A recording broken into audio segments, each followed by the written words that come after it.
Good evening, welcome to the nighttime heat, right here on Prom FM 105.5. This program is also being relayed on Radio Gegema, that is in Nimba County, Radio Kwatika in Bonk, and of course, Radio Willigisi in Lofa County. We are streaming live on our Facebook page, that is the Nighttime Heat Facebook page. You just go to where they have to search, and of course you type Nighttime Heat, and then you follow the show. Also, we are streaming live on our YouTube channel. Again, I'm sure you have YouTube on your phone or your laptop. Again, just go to where they have to search, and you type Nighttime Heat. As soon as you do so, you share the show, you subscribe, you share, and of course you hit the notification bell so that as soon as any time the show comes on, you are live on the show. Also, we are streaming live on Prom FM Moravia 105.5. Again, Prom FM Moravia 105.5.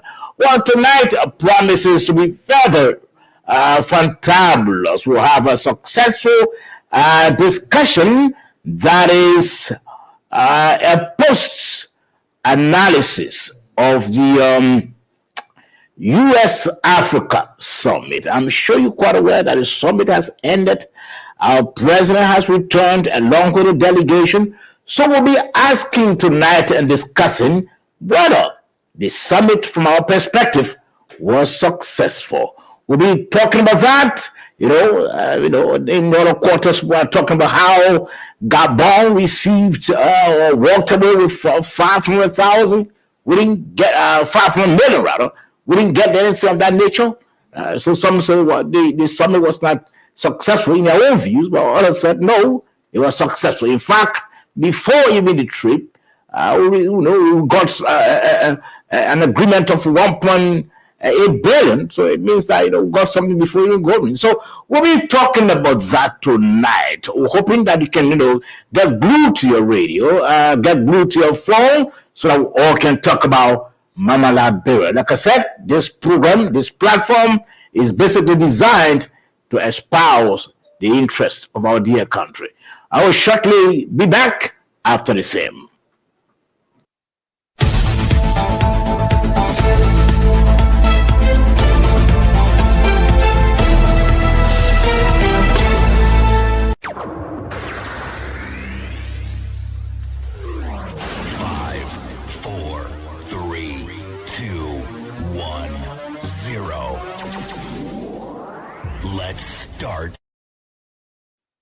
Let's start. Yes, indeed. We've started the show already. Very shortly, I'm sure my panelists will be in. Moses just told us that unfortunately he still have a workload, and so he would not be in tonight.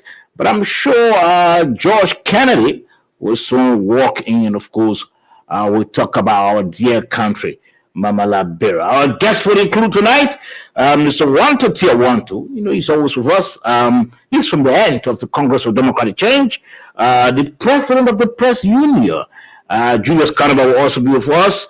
We're expecting Mr. Daniel Yakona. Mr. Yakona is the media communication consultant at the Ministry of Finance and Development Planning.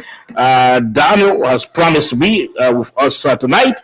Mr. Oliver Weiss Sr. Mr. Sr. is a Liberian educator based in the UAE. He will also be with us tonight. We're hoping that Dr. Commandant Bropler will be our discussant. He'll be outside of the guest list, and of course, he'll be also joining us to make his to chip in on the program. You can share the show again. Kindly share the show. Again, tap Nighttime Heat on your Facebook page, or either using your phone or your laptop, and then you share the show so that your friends, your relatives, your loved ones, your partners can also follow on what is happening tonight. Also, we expect that you watch the show on your YouTube. I'm sure if you check your phone, you have your YouTube channel there, or your laptop. Just again, go to where they have to search, and you tap Nighttime Heat. 3 words, after which you go to watch the show on YouTube. You're listening to the Nighttime Heat right here on Plum FM 105.5. One of my partners, Josh Kennedy, has just walked in. Josh, how you doing? I'm fine, so thank you so much. Again, just a few minutes late. Monday is a very busy day. Yes, I know. But it's our responsibility to answer to, we call it call to duty. And so we're here to see how we can contribute our 1 cent or 2 cents. So the show. Yes, indeed. Thank you very much. Thank you for coming. I will be doing a post analysis discussion of the U.S. Africa Summit that just ended a few days ago, where our president attended and he returned along with the delegation. But before going further, I know also the issue of the protest is also on your mind to talk about. Sure. But before then, I want us to talk about something that's been trending regarding the Ministry of Finance and Development Planning. And of course, I'm going to read an article that was online released by the Ministry of Finance and Development Planning Communication Consultant. There's been this whole media reports about budget shortfall. I'm sure you heard it before. You heard it as well and you came across. So I just thought that there's a need to talk about what has been released by the Ministry of Finance and Development Planning, pushing back on the report and dismissing it as being erroneous. So I want us to just read this article quickly, and then we can go into it discussing about the issue of the reported budget shortfall. The article started, beware of misinformation, no budget shortfall, no facts in Sean Labero's gate. In fact, it was Sean Labero who then spreading that news. So let's try to really quickly. As Kate from Sean Labero has recently gone viral, claiming that Labero has suffered 3 consecutive budget shortfalls under Finance Minister Augustin Kwehi-Gafuan. While it might make for some entertaining political theater, the claims are not rooted in truth. Let's set the record straight with the actual facts. Fact 1: no budget shortfall in 3 consecutive years. Labero has not experienced 3. Okay, let me get it right. Labero has has not in fact experienced 3 consecutive years of budget shortfalls. On the contrary, in fiscal year 2024, the government ended with a budget surplus. Yes, the number. Okay. Total revenue collected 698.7 million. Non-tax revenue contribution 7.8 million. National budget 738.9 million. Outcome is surplus of 9.3 million. That was a surplus. Yeah. This clearly contradicts any narrative of ongoing deficits. Instead of a shortfall, Labero exceeded its revenue targets, a sign of improved fiscal discipline and better financial management. Fact 2: budget performance is measured annually. Another critical point being twisted is how budget performance is measured. The claim appears to confuse or deliberately distort financial reporting. According to both Liberian law and international best practices, budgets are assessed on an annual basis. not quarterly. Publishing or commenting on a first quarter report does not determine how the entire fiscal year will perform. Fiscal trends can change throughout the year due to economic conditions, policy decisions, or seasonal revenue flows, seasonal revenue flows. Okay, so let's end it at this point.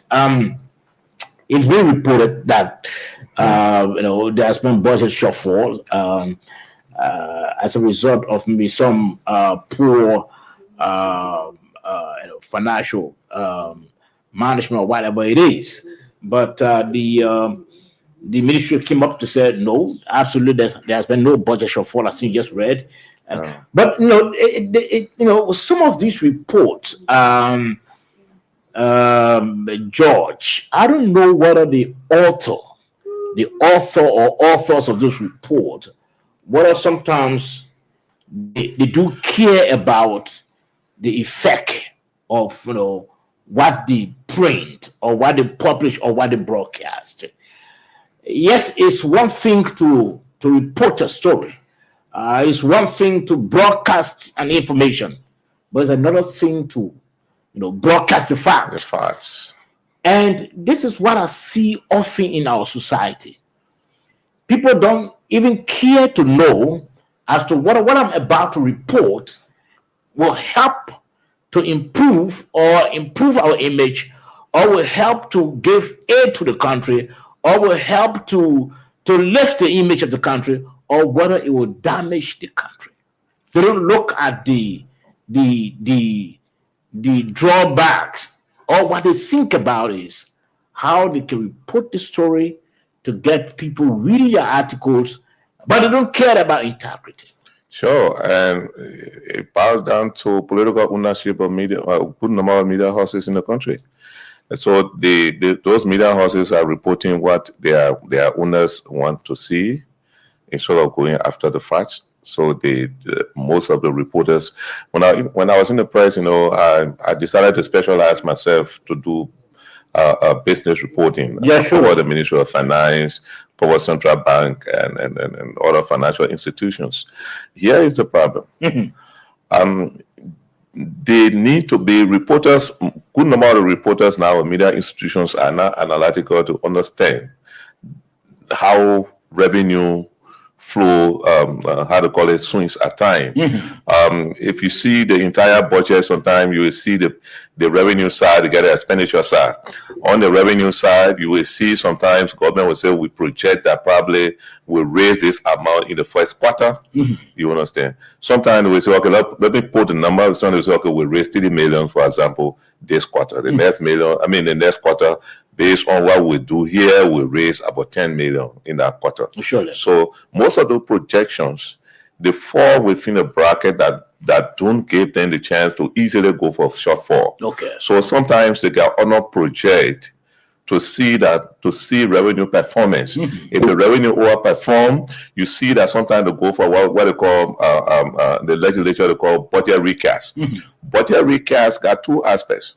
Number one has to do with revenue over performance or revenue underperformance. Okay. When it underperforms, the government had to adjust its projects downward in order reduce some of its projects, go for the priorities, mm-hmm. prioritize its priorities.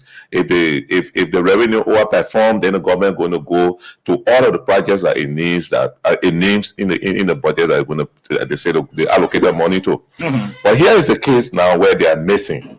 You're talking about budget shortfall, but you didn't get a revenue forecast for that period. Surely.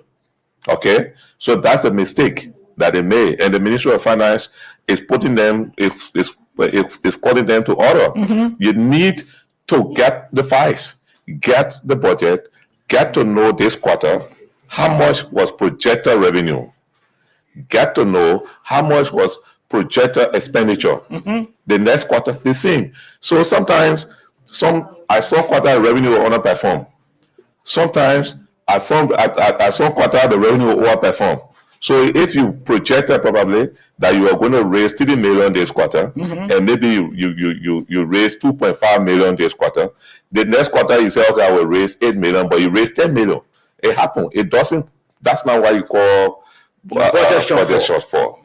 It's not it. So people need to understand this. People not understanding. And I think and like you said, again, when you and others were in the business reporting, I can remember there were you guys attended regular training. Yeah. And I think maybe we can appeal to the Ministry of Finance to begin scouting some bright minds who got interest in reporting on the economy to just bring them together regularly and train them, because I doubted that some of them even know what they call quarter. No.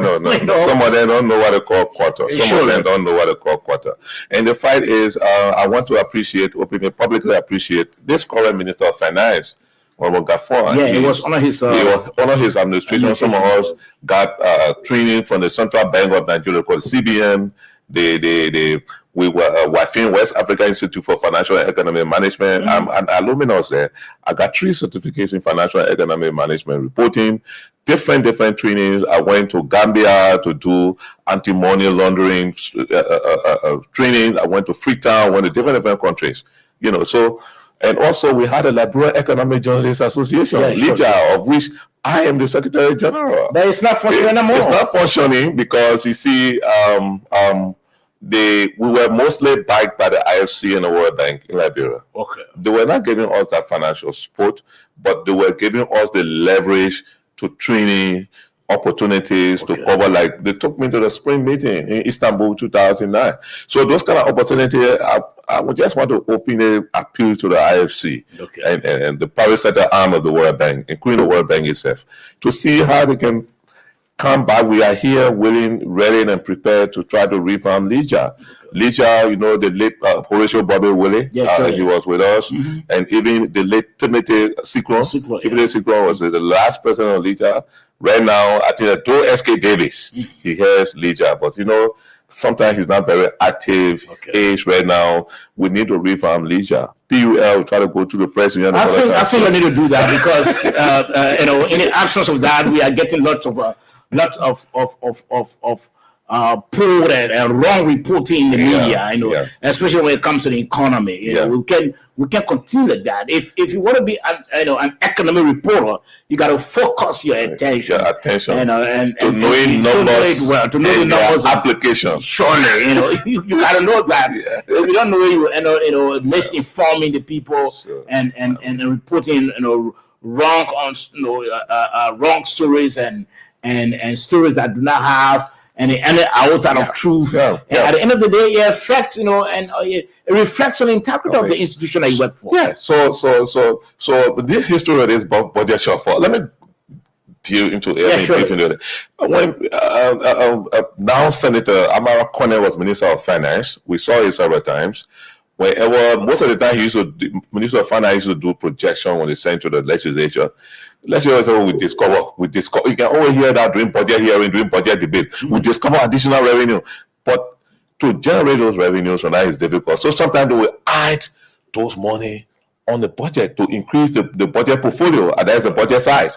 But at the end of the day, when the money is not generated, I'm now looking at core revenue, the one that he's able to collect, the one that the government is able to collect. And, so he will make budget based on core revenue. You're looking for grants and other things that are not readily available. I said, well, some credible institutions, multilateral, bilateral institutions, see that they are credible. Sometimes he put in the budget, put in contingency. But you go, look, he said, LRA said, or LPRC said, we're going to get 2 million, but looking at what they're looking at, I think there will be 5 million. I think there will be 5 million. So if LPRC happens to make available the 5 million, the 2 million, the 3 million out there, it's a shortfall. Because it's already registered in the budget as a revenue. But actually, the core revenue there was 2 million. We try to ask ministers support. They say, if you back in the government, you feel. I said, no, this is professional. This is technical.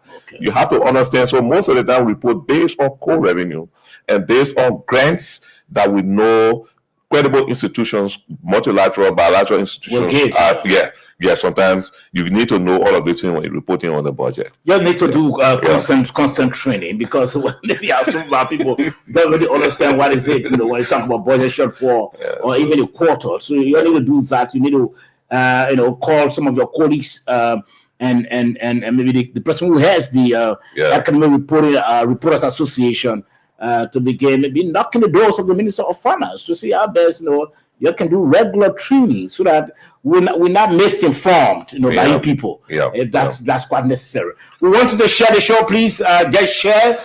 Again, go on your phone or your laptop, and then you go to where they have the search. As soon as you get there, you just type nighttime heat. 3 words, just nighttime heat. As soon as you do that on your Facebook page, you're going to watch the show, you're going to follow the show. Besides, you can also go on your YouTube channel, on your phone or your laptop. Once again, you can just type nighttime heat. As soon as you do that, you're going to hit the notification bell, and then anytime the show comes on, you're going to be live on the nighttime heat. Besides, we are also streaming live on Prime FM Monrovia 105.5. Again, Prime FM Monrovia 105.5. Tonight we'll be doing an analysis, a post-analysis of the U.S. Africa summit. The summit has ended. President Boubacar, his delegation has returned home already. So we'll be hearing from some of our guests, as to what do they think about the summit, whether it was successful from their own perspective. What do they mean when it is successful? What's the indication? What's the yardstick they are using to say what is successful? If it is not, tell us why do you think it is not at all. So we'll be talking about that. That is at 8:30 today. I know you intended again talking about the issue of the protest, but I'm sure we heard that already. The government of Liberia has granted permit to those who want to protest. I think that was a good move on the part of the government. A good move on the part of the government, rather. So people don't think that the government is trying to suppress, aspect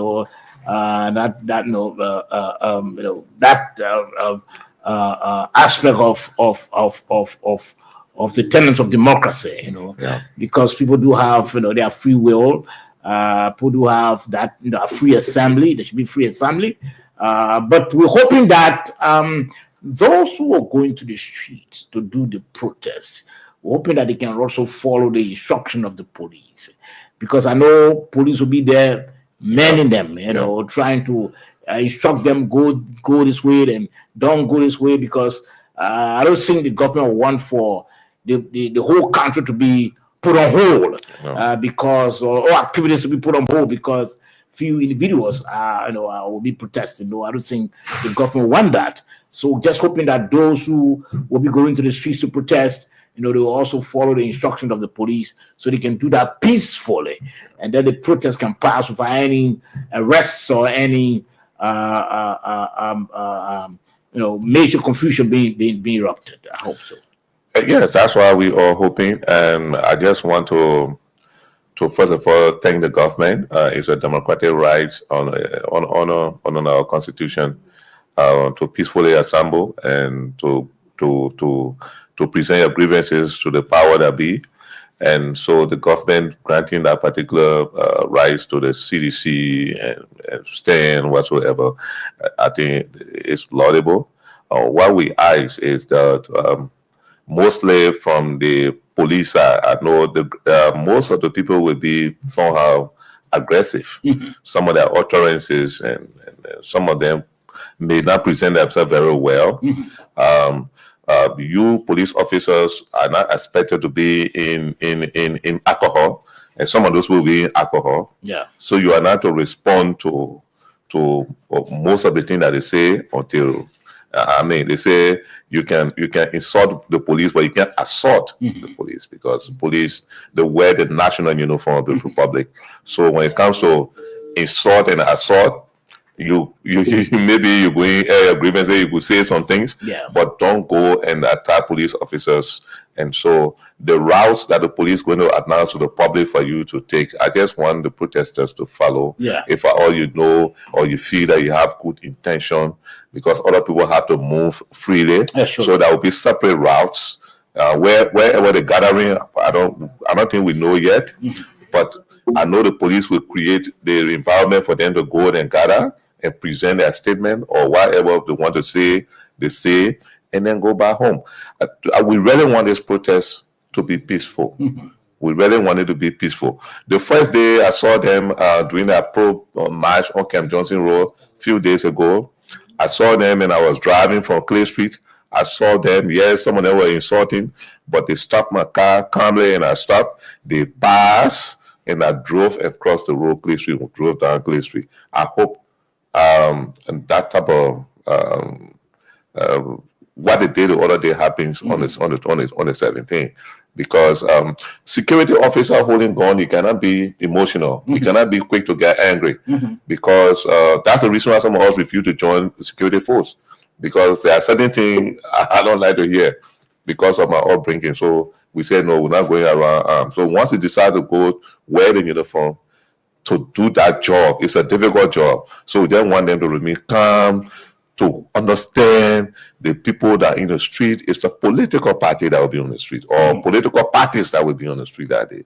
If they are under the umbrella stand, I see no difference between the CDC chair hailing stands and CDC people supporting. They say it's not CDC. So you will see them in their red berets and their whatsoever, where they'll be wearing, accept it, and then let them protest for that day. In fact, we earlier heard about some counter protesters from the angle of the COP, JKK, for the support of President Boubacar and JKK. But the Unity Party came up earlier today to distance itself, in fact, saying that it doesn't have any group of that nature in its ranks. So hoping that will not find any group of individuals calling themselves COP for the support of President Boubacar.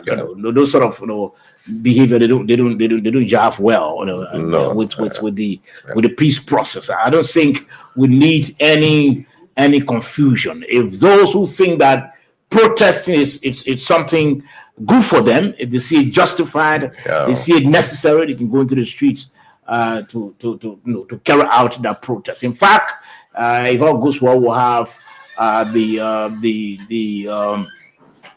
MD, who's also the Secretary General of the Unity Party. He'll be on our platform on Wednesday. Okay, that's great. He promised to be on the program on Wednesday. You're listening to the Nighttime Heat right here on Prime FM 105.5. Again, the Nighttime Heat on Prime FM 105.5. Also being relayed by Radio Gema, that is in Nimakari, Kwatiket and Bonk, and of course Radio Wologisi and Lofa County.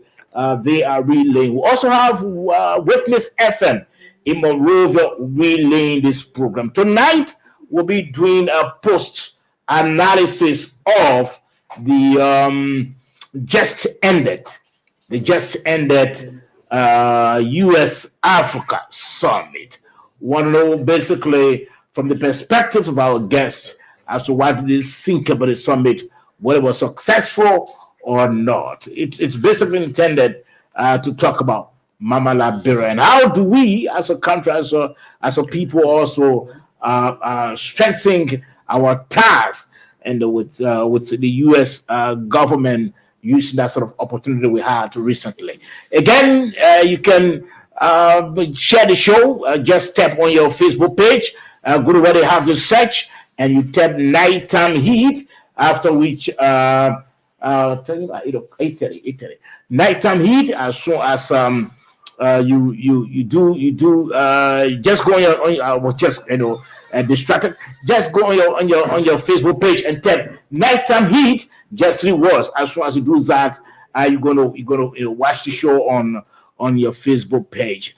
Besides, you can also go on your YouTube channel and you tap Nighttime Heat. As soon as you do that, also you follow the show, you hit the notification bell, and of course, you're going to be live on the program as well. Besides, you can go on the Prime FM Monrovia 105.5. We are also going live on Prime FM Monrovia 105.5. Our guests will shortly join us, and of course, we start the discussion tonight. We'll be doing a post analysis of the just ended summit. That's the U.S.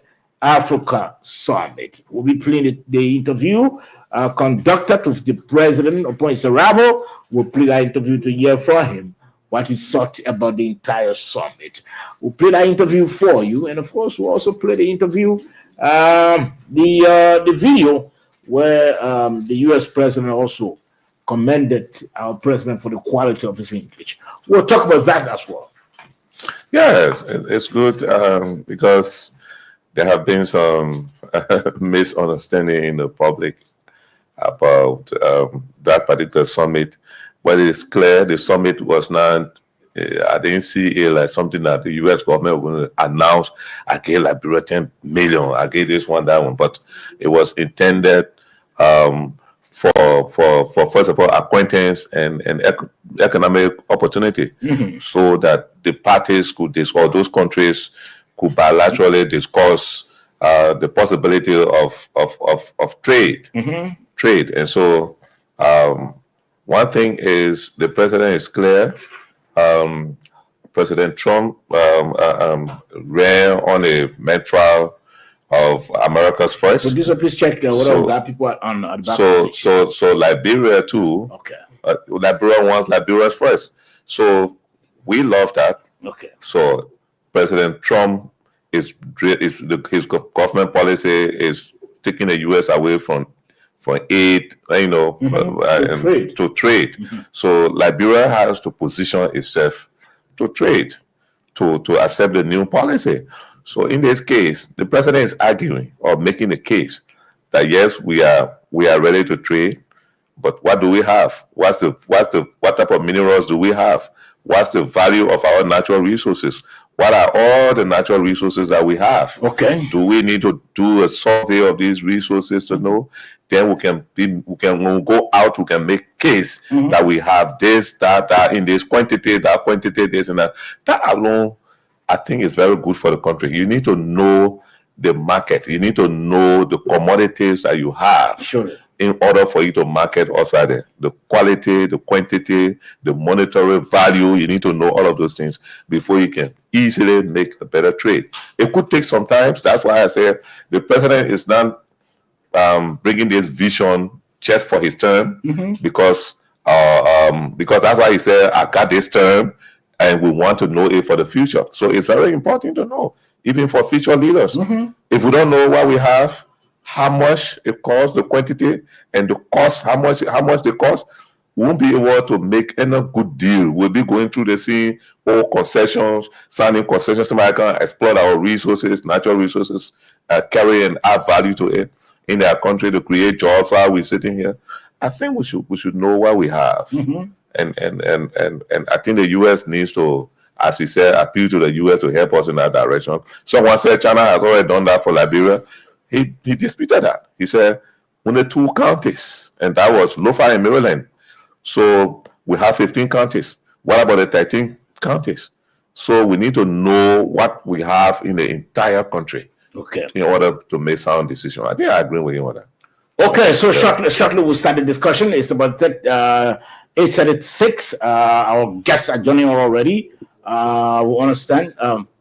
Okay, Oliver has just joined us. Oliver he's a Liberian instructor from the UAE. He's also joining us. We'll have one to joining us. The president of the Press Union of Liberia is already here. And of course, very shortly we'll start the discussion. I want you to welcome our guests quickly. Mr. President? And the guests online as well. Mr. President, Honorable Julius Canova, you are welcome to Nighttime Heat, and to our colleagues, our guests online, we want to say you are welcome. I'm George Kennedy. I'm co-panelist, and we expect that we respect one another. We may not agree, but we agree to disagree. So kindly let's respect one another's opinion and then accept it, and push the show forward. But let's be objective as much as we can be objective. Thank you. Okay, so let me also join you to welcome the president of the President of Liberia, Mr. Julius Kanaba. Let me welcome him quickly. And then also welcome Mr. Oliver Wisse. Mr. Wisse is a Liberian educator. He's based in the UAE. And let me welcome him and also welcome Mr. David Kuri. Mr. Kuri, you are welcome. And of course, let me welcome Mr. Wantu Tewantu. I'm hoping that he also joins us in a moment for now. So as to get the ball rolling quickly. Gentlemen, again, welcome to all of you. Thank you. Thank you. Thank you so much for inviting me.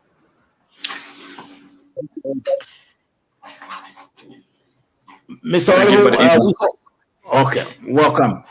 Do we have Wantu? Yes, okay, John. I'm sure you'll be generous in a moment for now. Let me welcome also the President of Liberia, President Mr. Julius Kanaba. Mr. Kanaba, welcome to the program. It's a pleasure to form part of an important platform at this particular time. I'm excited to be in your midst. I'm also excited to be in the midst of your different panelists and your different audiences, but importantly to be in the midst of Mr. Josh in the Kennedy and you, Sabo, as well as Moses Sandy. Yes, no, Moses will not be joining us today. He has some engagement, so he will not be joining us, but he may likely chip in.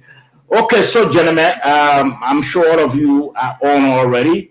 Let's try to play a tape, an interview conducted with His Excellency Joseph Human Boyka upon his return from the U.S. Africa Summit.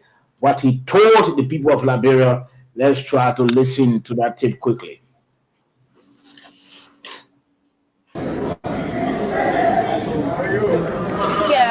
Hello, Mr. President. Welcome back to your country. Mr. President, during the summit, you held high-level meetings with key officials of the U.S. government, including President Donald Trump. And what outcomes should Liberian people expect from the trip and how soon? Stress. We are trying to let the president know that our diplomatic policy aligns with theirs, where we think about Liberia first and to make sure that we acquaint them with what we have and the way we're going to do business. And I think it was a very positive move because it's important for them to know how we're thinking, that we're not talking about aid, we're talking about trade and investment. Mr. President, my name is Daniel Theophilus Ko, and I report for Ku FM. We saw you in the United States when you visited President Trump. You talked about the U.S. coming over to do a survey on the natural resources. Taking you back to your State of the Nation address, you told the Liberian people that the Chinese conducted a comprehensive survey, Mr. President. I didn't say comprehensive. The survey was done on 2 counties. We have 15 counties. While we ask the Chinese to continue, we also ask the Americans. We want to know what we have to plan for it. And so we are open. We don't have the technology. We don't know how long the Chinese will take. But our interest is to make sure that we know what we have. Mr. President, my name is Regan Esteban, and I report for the Liberian News Agency. So, upon your visit to the U.S., you have been broadcast all over the world on BBC and Al Jazeera and other media outlets. So, what does it mean for our country, Liberia, and what exactly is going to bring to the table for Liberians? My role is to sell Liberia in a positive way. How that happens depends with the rest of the world. But we want Liberia to be great, and that's what we're doing. Thank you. Thank you.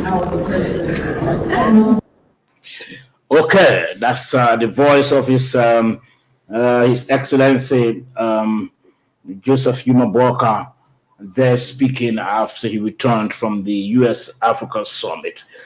So let me put it to again our guests on the program tonight, beginning with Mr. Oliver Wiese. Mr. Wiese is senior, rather. Mr. Oliver Wiese Senior. He's a Liberian educator. He's based in the UAE. Mr. Wiese, let's hear from you first. Do you think the summit was successful? So firstly, again, let me say thank you for the invite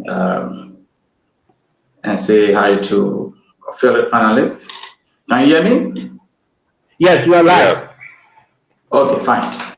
And so coming to your question, I would say yes, the summit was successful. Okay, it was successful from my opinion, because looking at the intent of the summit and what the president presented, I think it was a success. Okay, you think it was a success? Do you care to go further? Maybe telling us about what do you think it was successful? What constitutes the success you are making reference to? So let's get it straight, right? The president was invited. Liberia was invited to the U.S.-African Summit, forming part of 4 other countries. And the intent of the summit was to discuss business, talking about trade. Okay? And so the president did a brilliant presentation regarding what Liberia intends to do when it comes to trade. And so the president asked the US government to come to Liberia and do a survey to see exactly what we have in terms of mineral to carry on the kind of business that we want to do.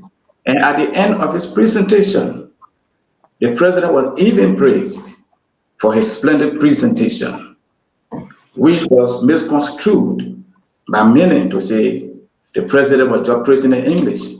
But actually, President Trump was looking at the content of the message that was presented by President Wakai.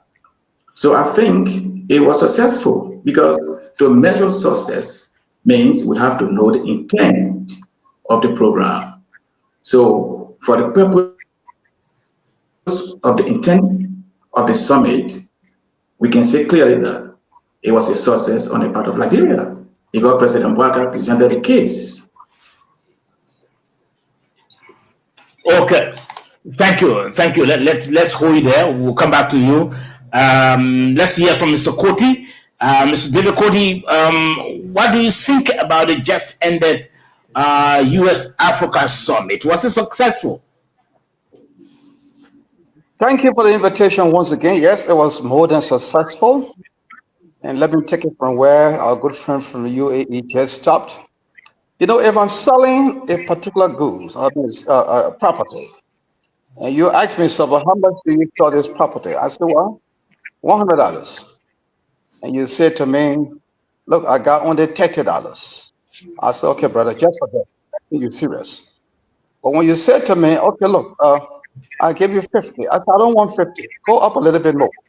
And you said to me, okay, I'll give you $50. Then I said, well, you're speaking good English now. So Donald Trump telling our president you spoke good English, it's not only the grammar he was talking about. Good English simply means in that particular context that now you are ready for trade. You are ready for trade. We, the Americans, are no longer willing to take our taxpayers' money and keep giving it to other people when they too have resources that they can use to benefit their people, but they're stealing. I listened to a particular senator one time, I'm not going to call his name here, saying that the American people have not done much for this country. And I called the school that day and said, look, this is disgraceful. The Americans are not here to feed us. We are a sovereign country. We have our own resources. In fact, this country has a very rich resource package. It's down there. But we are misusing it because we're stealing from our people. So if Donald Trump telling our president you spoke good English, it's not only the grammar. It is true you spoke good English. Like I said the other day, there are many African presidents. We'll talk about that. But let me ask you, when you talk about the summit being successful, what is your interpretation? How do you measure the success? The first thing is that our president was one of the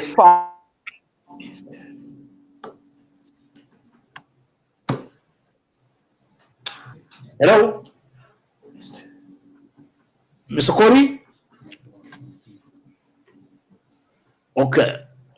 You're listening to the Nighttime Heat, rated on Prime FM 105.5. You can share the show. Want to share the show tonight. It promises to be very interesting. Let's see whether Mr. Cody is back. Mr. Derek Cody?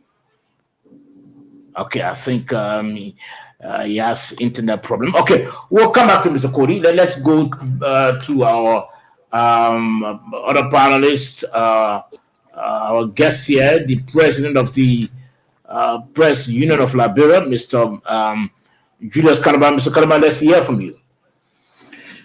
Well, first, thank you very much again. Concerning the success of the summit. Thank you very much again for the invitation on this particular platform. I commend all of you who continue to do quality journalism within our country. Regarding your question about the success of the US-Africa Summit in the context of Liberia, it depends again how you want to define what you considered as a success. Mm-hmm. But given what your two and the previous speakers have said, if it were for the strengthening of relationships between Liberia and America, you can say yes, it was a success. If it was for example, the purpose of the summit, it was a success in terms of strengthening ties economically and commercially.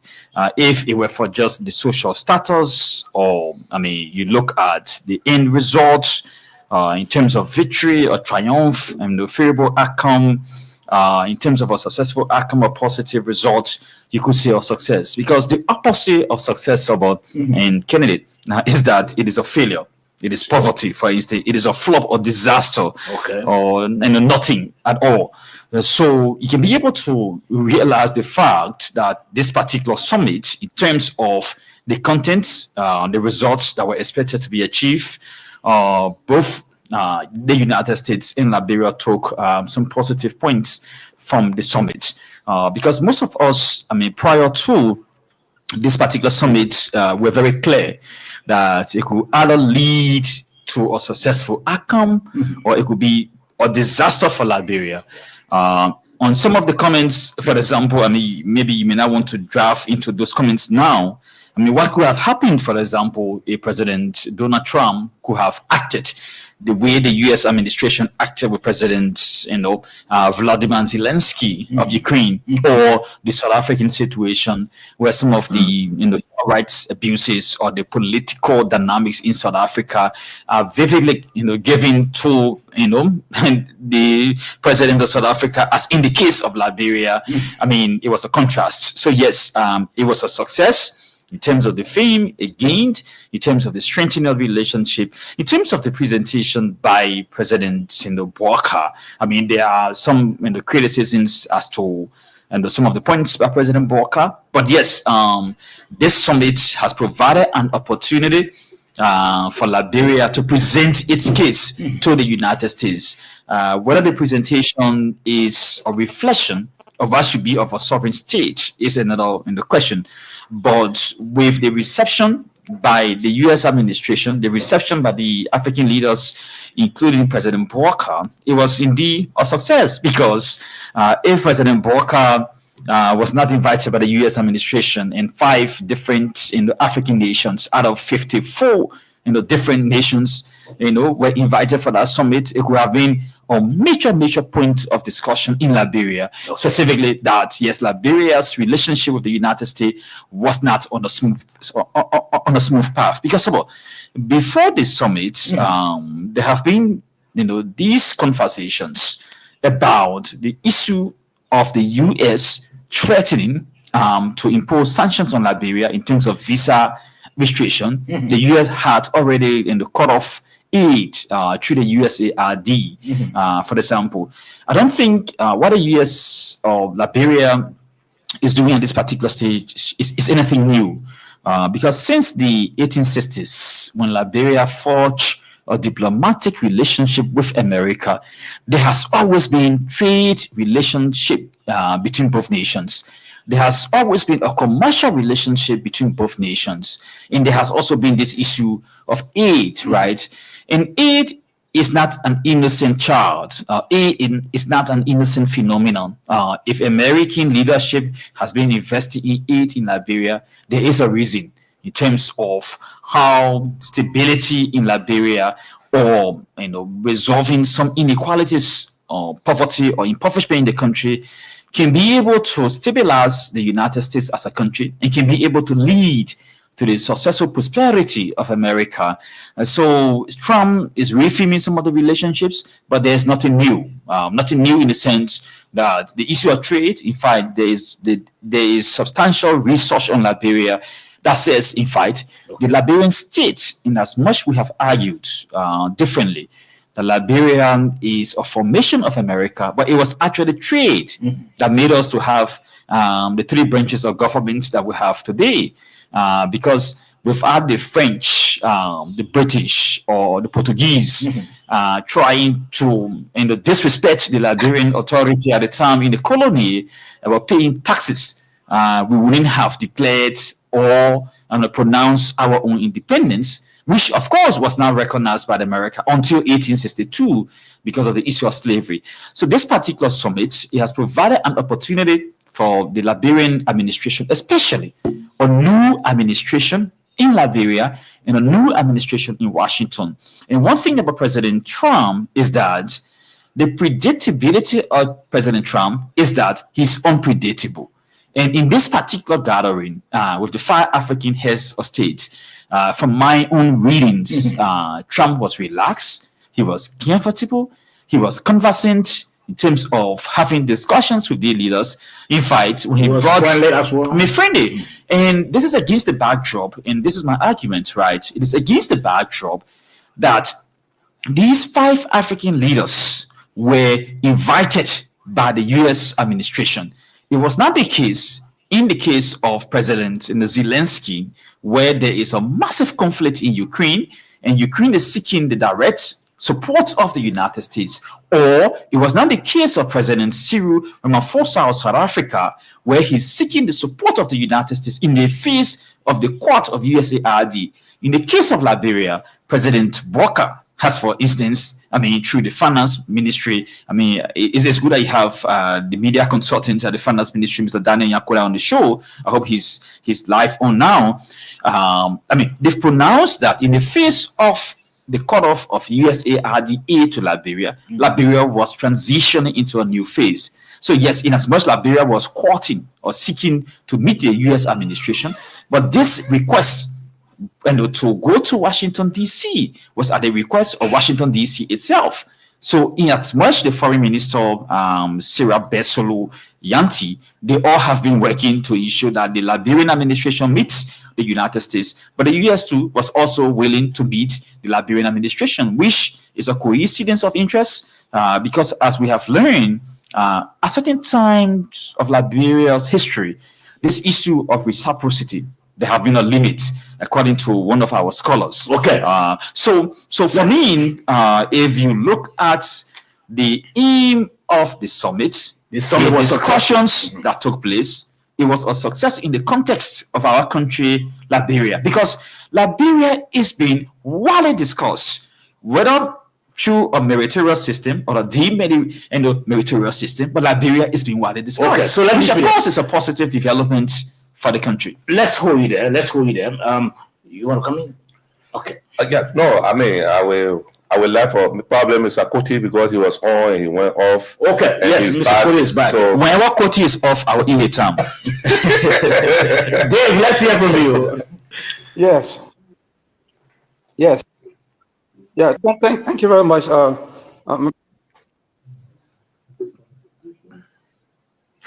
Yes, Dave. Oh, I think it's hello. Back again. Give me Koti time. I will eat it time. Okay, I'm just kidding. I think Dave is off again. I'm sure his internet should have a problem.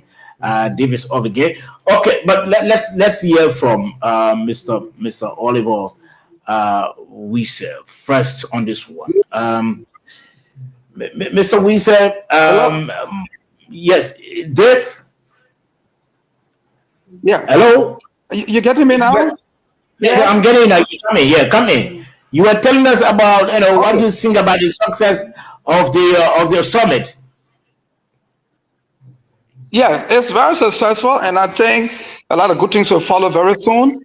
I'm not going to be surprised in about a month or two from now for us to see the real fruit coming from the summit.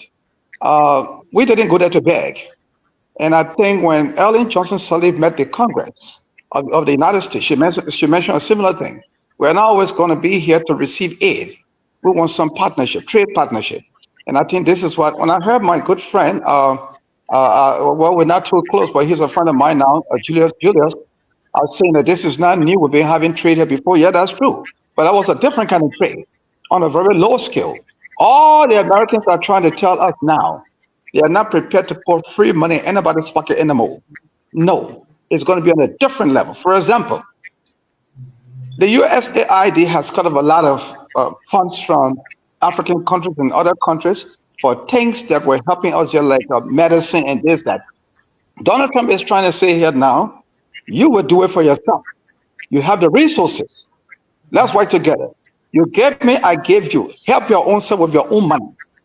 You should not be stealing from your people when you have vast resources and you are rich, and you're not doing anything with your own money but stealing. This time, my taxpayers' money would not be given to you free. That's the difference. There was trade before, but apart from the trade on a very low scale, a lot of free money was coming. Can you imagine when Donald Trump put an end to this whole USAID thing? A whole lot of people cried.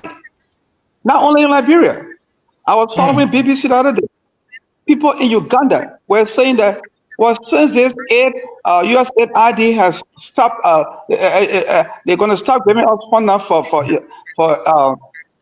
AIDS. I mean, how do they call it? This deadly disease that we're being afraid of so much, man. Ebola. Somebody help me there. No, not Ebola. They want to come through sexual. HIV. Yeah, HIV. People are so worried that in the next 1 or 2 years from now, millions of people will die just because America has put a stop to sending funds free to Africa to help themselves when it comes to AIDS, HIV/AIDS. What kind of thing is this? You call yourself a sovereign country. You have the resources, but somebody must send their taxpayers' money to you to live. Oh man, it doesn't sound good. So this other trade, my brother, it's on a different scale. Thank you. Okay.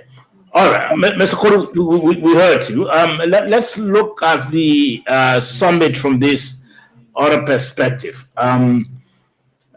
Many of our African leaders, guests and panelists, anytime they come to power, they are very eager and desperate to meet Washington. In other words, to meet the American president. Many of them. I know Liberia is no exception. Our first meeting with Donald Trump, do you think, let me begin with you, Oliver, Mr. Oliver Wiese Sr., do you think the president was able to ably represent and make the case for Liberia? Or he left certain things out?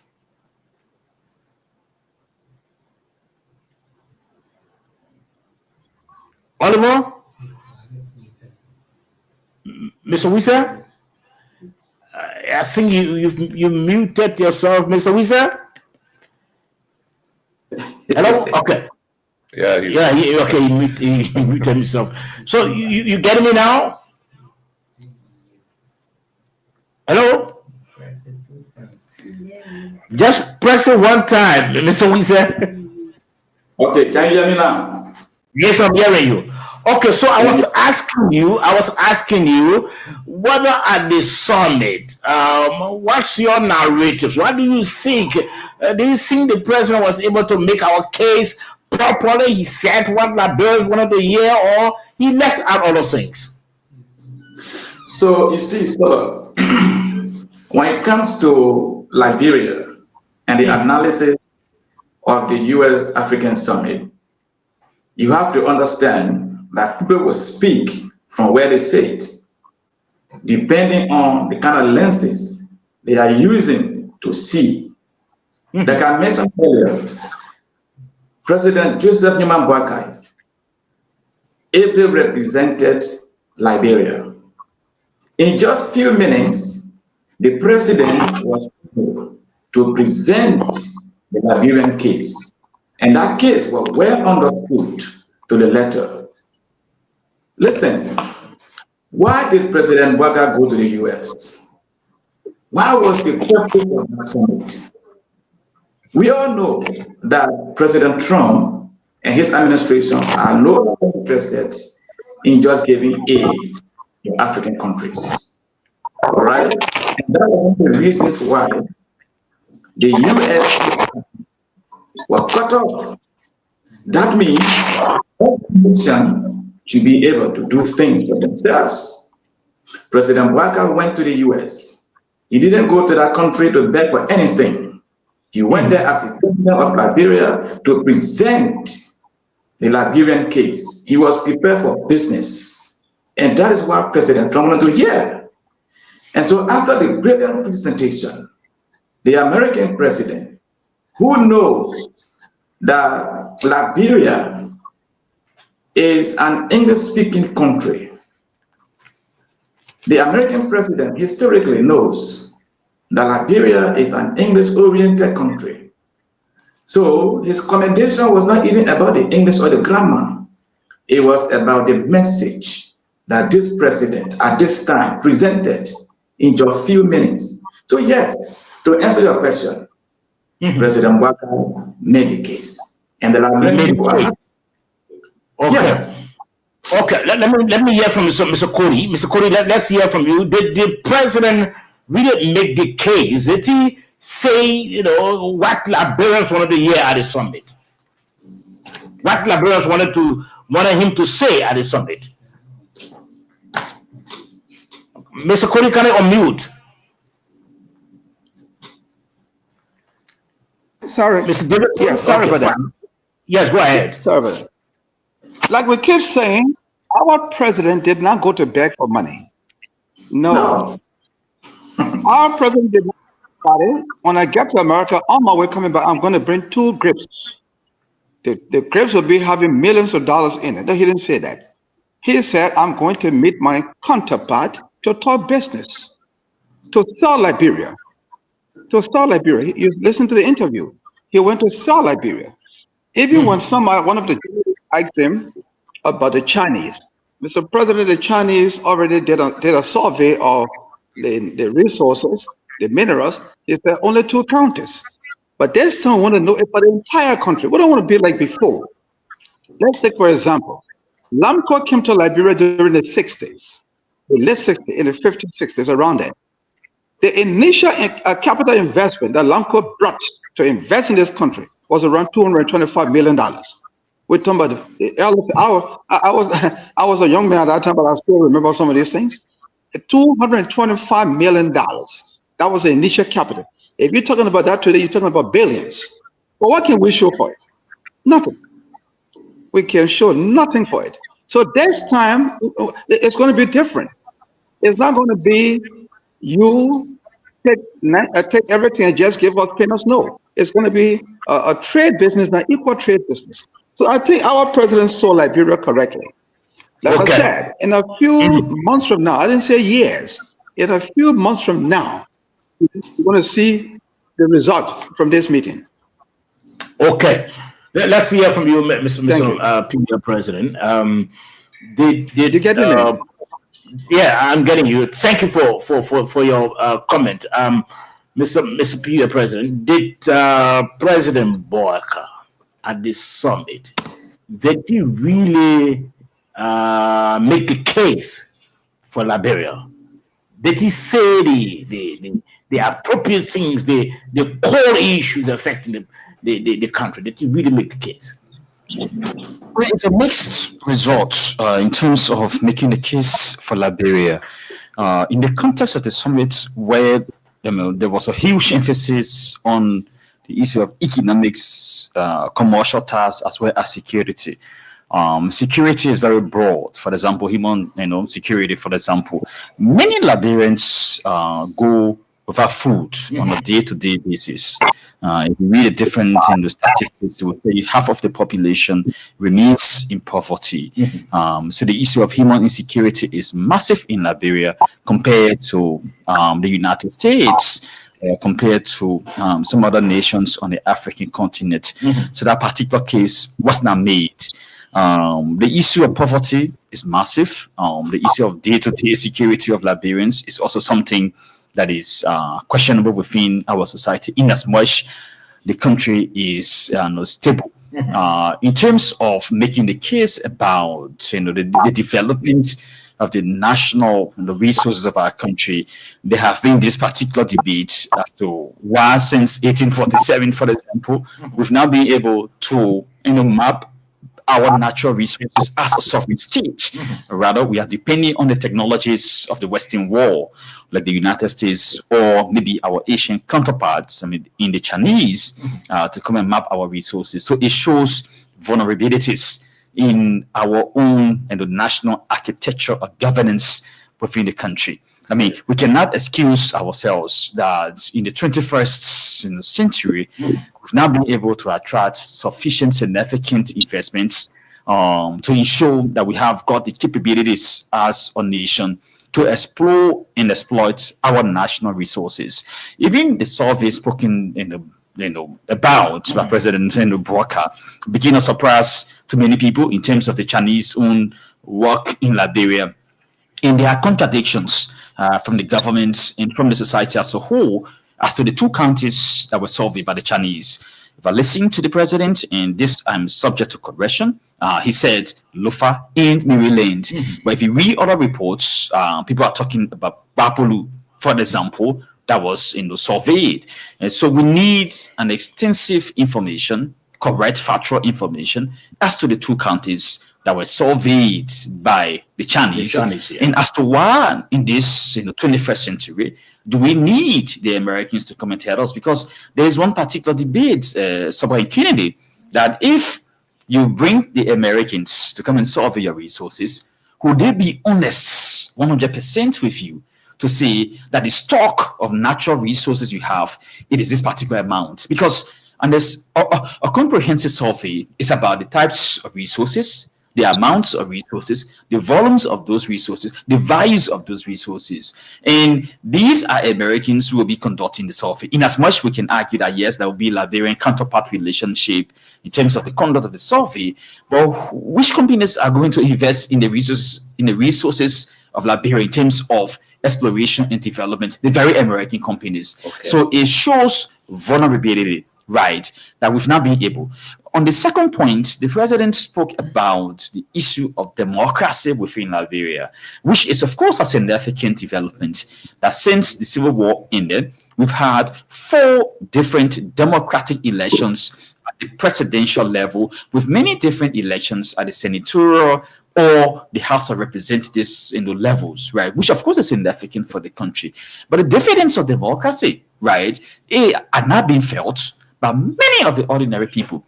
People go continuously to vote in elections, produce leaders, but most of these leaders in post-conflict contests, they are corrupt. The Boakai administration, for example, has suspended many different officials who are very corrupt in nature.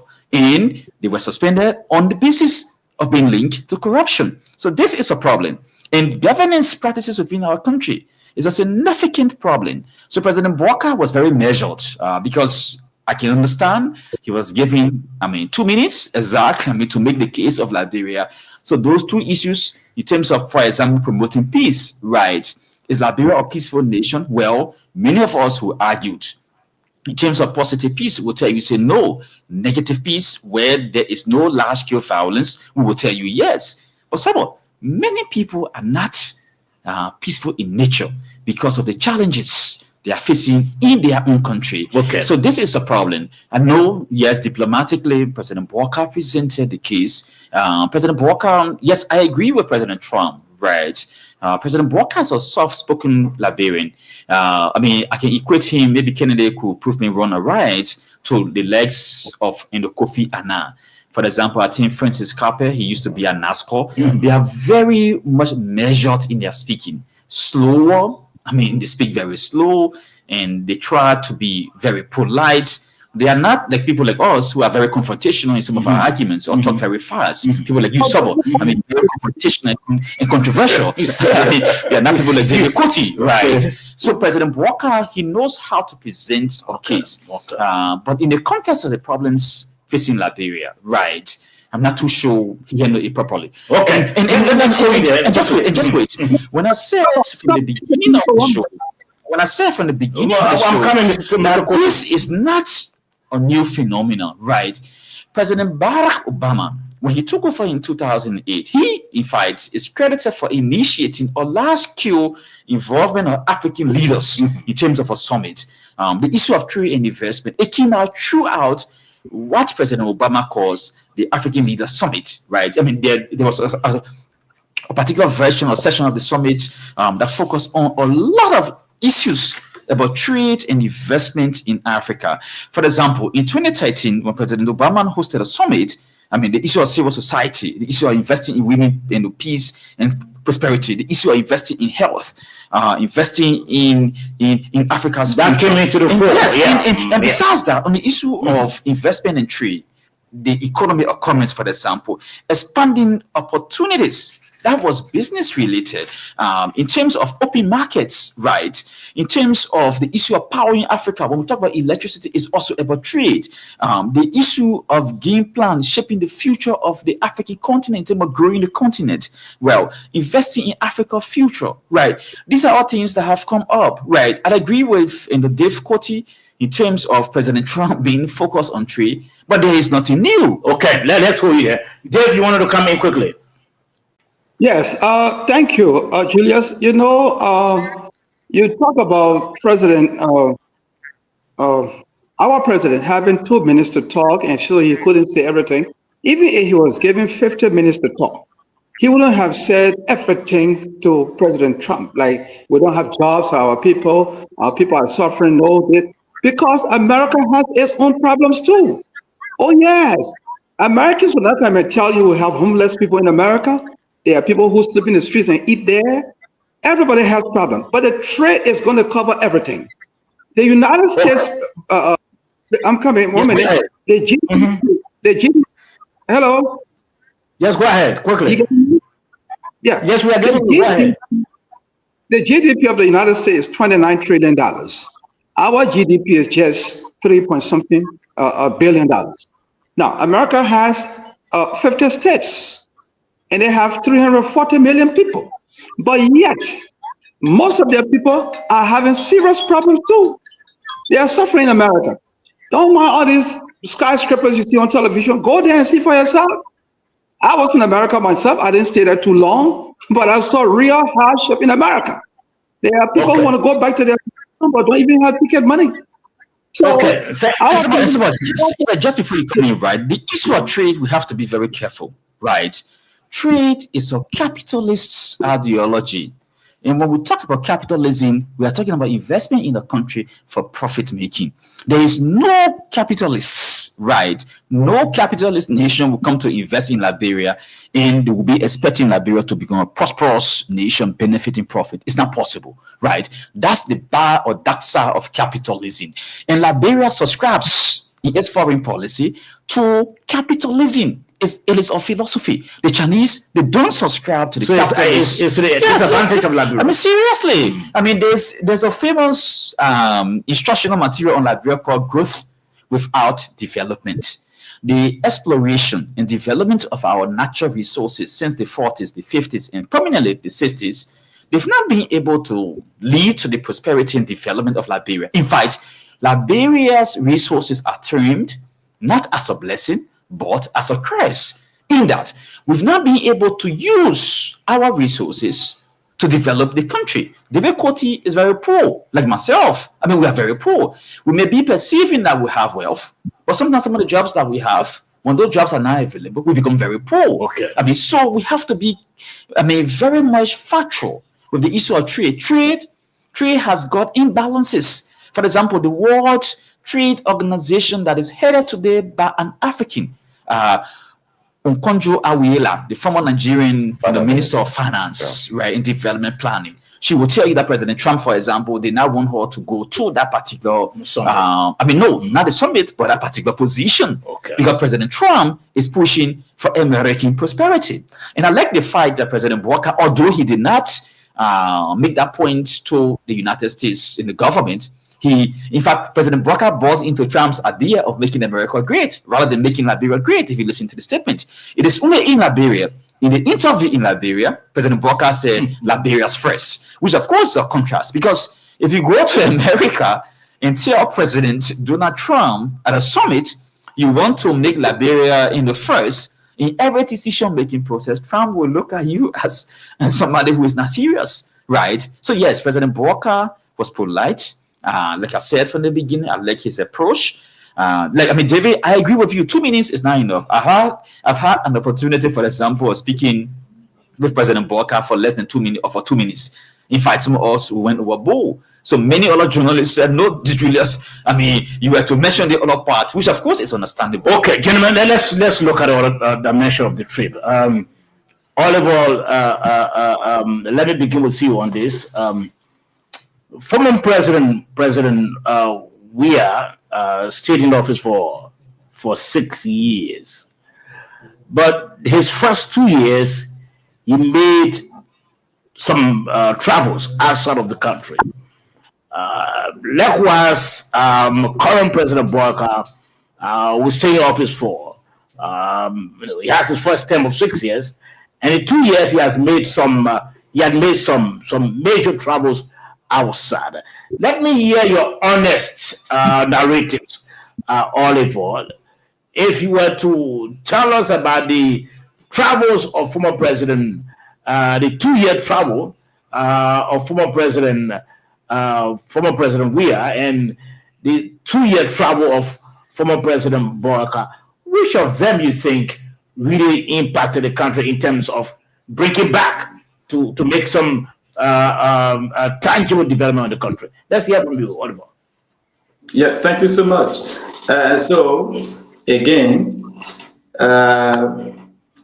comparing 2 years or maybe 1 year and a half, I think it's fair enough. I listened to many other Liberians trying to make such comparison. I listened to somebody saying President Weah went to France, he brought 100 million. President Weah went to the UAE, he brought some money to build a hospital in Bapalu and things like that. And they also expected President Bouaka to go to Morocco or go to Indonesia and return instantly with money. Listen, we have instant gratification and we have delayed gratification. The purpose of a president's visit and the outcome of that visit will be determined by what the agreements and the negotiations are. What do we want in Liberia? President Bouaka traveled for reasons.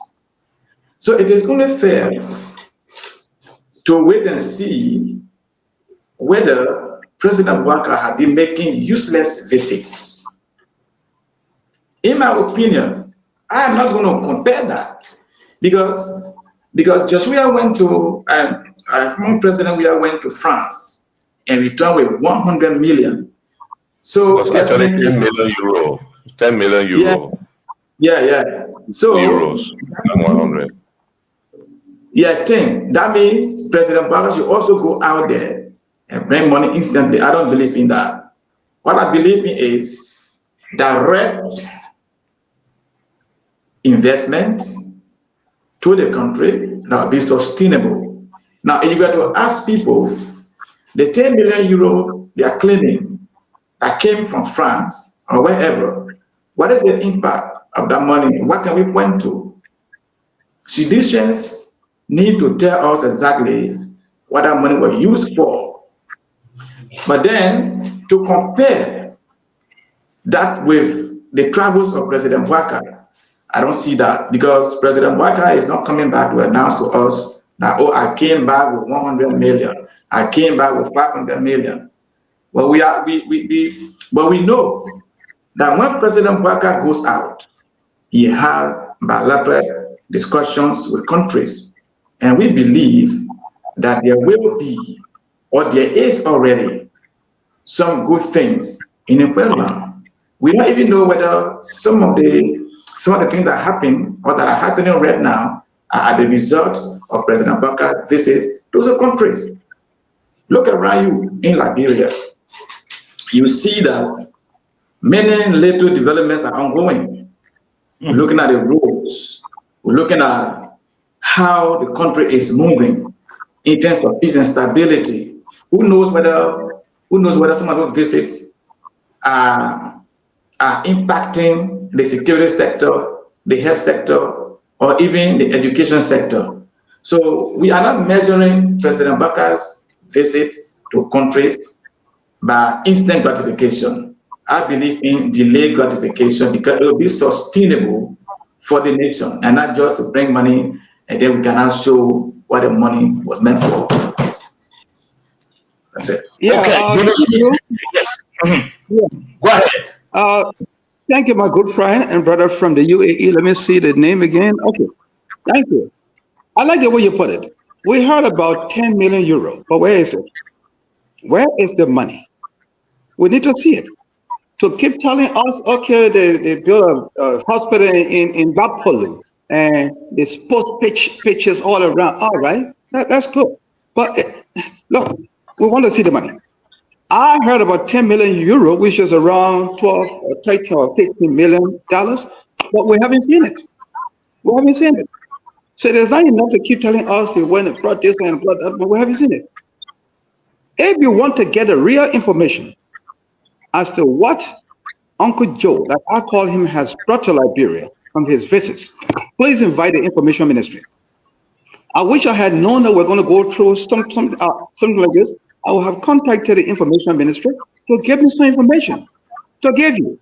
But I will not be able to sit here now and tell you these are all of the things that have happened since the trip has been made.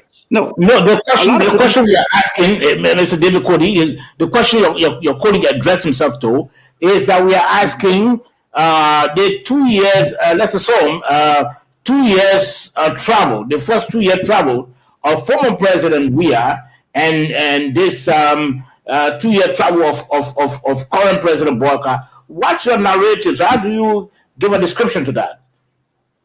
But I just told you, if you want to get a very, very good information about what has happened. Were you not in the country when former President Weah was in office? I was here. All I know, I heard about 15 million. Yes, go ahead. All I heard is 10 million euro or 50 million US dollars, but I haven't seen it. And the good thing about it is that, let me tell you something. The former chairman of CDC. Are you seeing the Emirates Hospital? Are you going to give me a chance, brother? No, I'm asking. You seen the hospital in Bapolu? Yeah. Are you seeing the hospital? Many football pitches around, but our schools were empty, no chairs. Our hospitals were empty, no drugs. Look, please give me a chance to say what I want to say. The former chairman of the CDC. Yeah, but I'll come to that. The former chairman of the CDC, who is not talking about protest. We agree. We appreciate it. But our very chairman told us during the regime of President Weah that every time President Weah went out there and brought money, he put it into his own pocket. It was for himself and not for the nation. And when fish come from under the water and tell you, I saw yellow machines under there, they are busy working there. Are you going to say it's a lie? Yellow machines cannot work in the sea? It was a chum of the CDC telling us that the money that your man went for was actually for himself, his own pocket. It was not for the country. So I'm yet to see the money.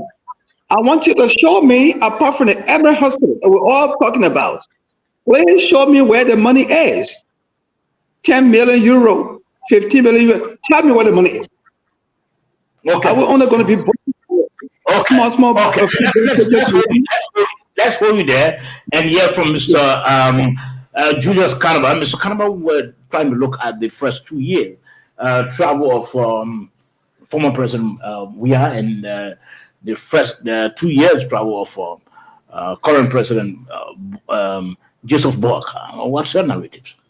No, it's a false start to do comparative analysis of the 2 years of two different presidents, right? Because President Boakai is elected on a 6-year mandate. President Weah was elected on a 6-year mandate. So to do a comparative analysis, you have to wait until the 6 years end. If you just want to do it by piecemeal, sometimes we'll say you would not have an empirical fact, because, for example, a president could choose to use the first 2 years to understand the domestic problems, and then use his international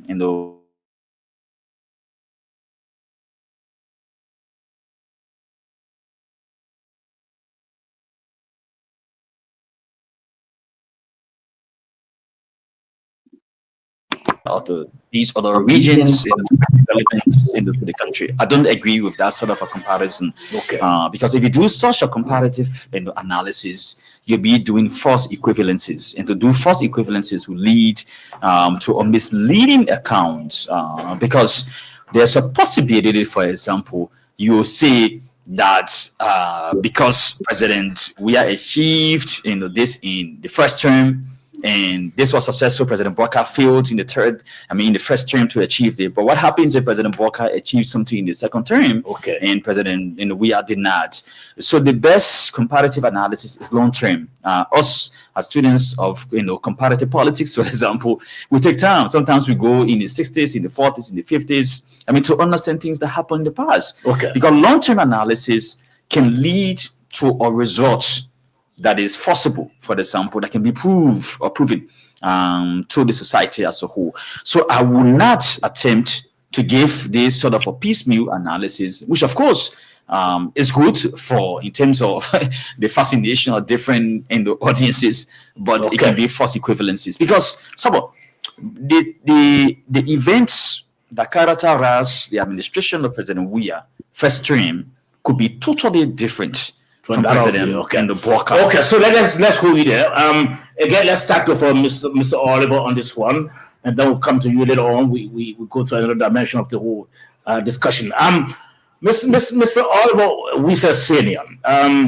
If you maybe travel down the line, if you traveled, maybe went down to the common man out there, some of them will be thinking that at the U.S.-Africa summit, at the close of the summit, Gabon, one of the countries that was part of the summit, did walk away, did sign a deal valuing $500 million. But Liberia their own country, they didn't sign any deal of that nature. So they see that as something not welcoming to them, because it's like, their president went and just traveled and they didn't bring anything. That's the understanding of the common man out there. If you went down maybe to the markets or to Yanabos or the segment of the population. So in their views, it's not welcoming. The summit was not successful because that person didn't bring. How do you make them to understand? Yeah, so you see, thank you so much for saying That's how the common man is going to understand, and that's why we have to provide education. I mean, we Liberians, or maybe our government, are used to like getting aid like that, so easily.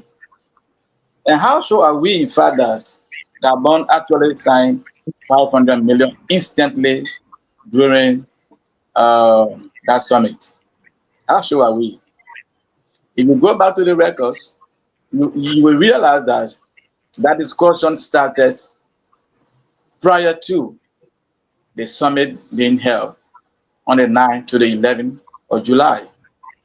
But then, as you said rightly, the layman believes that Gabon walked away with 500 million and our president returned with nothing. All we can do for them is to provide the right kind of education that, look, listen, our president didn't walk away with 10 fingers. Okay? Now, that summit was about business. The fact that President Bouaká presented the case for the Liberian people, the fact that President Bouaká's message resonated well with the American people, we are optimistic, I mean, honestly, that there will be good deals from that summit. But will you also remember that prior to the summit, the same government signed a 1.8 billion deal, okay, with an American company, HPS, just few days, So now, can we say that it was planned that Liberia had to sign this just because she's going for the summit? So, I mean, we just have to provide the education to our people to be patient enough. This getting things instantly sometimes do not help. When Liberia gets from this summit, it will be sustainable. It will help the Liberian people. It will go a long way. It will not just be coming to just announce and we see nothing. Okay? You see, Sabo? Yes, Sabo, we have told you 1,000 times that we did not go over there to beg. No. And if you want to say Gabon got 500 million, we got 1.8 billion.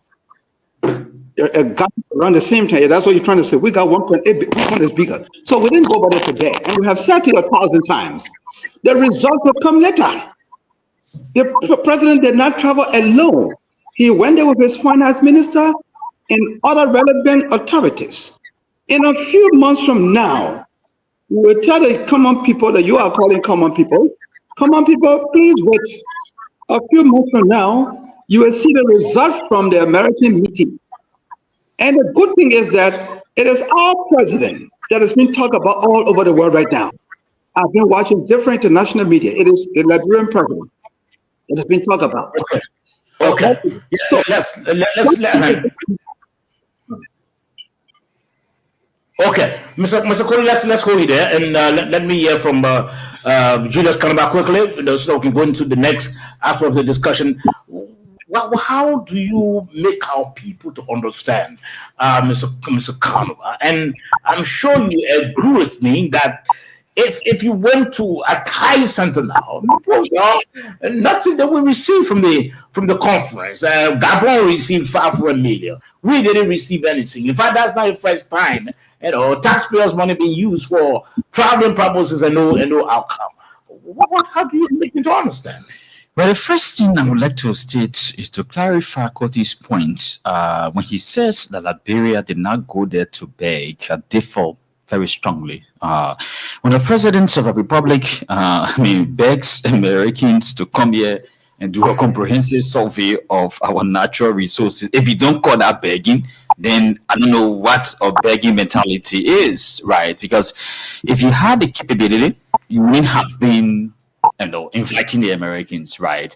I know sometimes we use words differently. To invite is to beg, right? You're begging the Americans to come and do a comprehensive survey of your resources because President Bouaká has, for instance, stated very clearly that we don't have the technologies, and that is a fact, right? So the instrumentalities of government could have been used if we have had those sort of capabilities, right? I mean, aid or trade can be perceived, differently. It's not just the issue. I mean, I've never ever believed that America's investment in Liberia has been out of goodwill. There are many different American investments in Liberia across long period of time, what we call across time and space. I mean, they have existed. The Firestone, for example, or the companies that are operating in Liberia, they are paying taxes very hugely to the American government or through the different trade chains, right? And so we have to be clear on certain things. President Walker is begging the United States to come and invest in Liberia. So it's a form of begging. On your question as to how do we... You don't have to clarify. You already made your point. You want me to give you the time? Saba, information, please. Yes, go ahead. Thank you. I don't know your definition of the word begging. I totally disagree with you. That is not begging. If you and somebody are trying to get into business and you don't have the technology to do a survey of your own goals, and you ask that person to come in and help you, they have the technology. That is not begging. You don't make me from the public. No. I disagree with you on that. It's not begging. We do not have the it could be in the form of an agreement. So there's a very simple they said to beg, right? One of the meanings of begging is to ask someone earnestly or humbly for something, right? I mean, you can go to the different, they say ask for something, for example, take me food or money. And as charity or begging now. So it's just a use of different words, right? So Koti, yeah, I agree with you. If you don't want to say it's a form of begging, we can term it as a form of begging because we don't have the capabilities, right? Asking, inviting people is begging, right? So I mean, let's move on to the second point about how to separate this to the common people, right? The first thing as a national leadership, we need to manage the expectations of our citizens. Going to such a summit or going to the United States has been perceived over time by national leaders as a major significant achievement, which of course is just on the periphery in terms of being symbolic, right? Because you can travel to the United States for 1 week, 2 weeks, 3 weeks, 4 weeks, for many different days. You don't bring nothing. The issue of Gabon, I don't want to go to the conversations that other countries went to the United States and forged agreements. The first thing to do such an analysis, you must be able to look at the historical relationships between those two countries that signed such an agreement. Perhaps Liberia has already signed many different agreements and they are not new, right, to even signed. I mean, I like the point mentioned by the other panelists, Oliver, that prior to Liberia going to this particular summit, Liberia has signed an agreement with a company that is hugely invested in the interests of America. Just some information. Okay, 1 minute. Dave wants to get Dave, go ahead. Information, please. Information, just define begging for you also. Begging here is the act of asking others, usually strangers, for money, food, or help, often because of poverty, homelessness, or hardship. That's the definition of begging I have here. What's the difference? Wait. Give a definition. The act of asking somebody for help. For help because of poverty. For example, logical means. Stop that.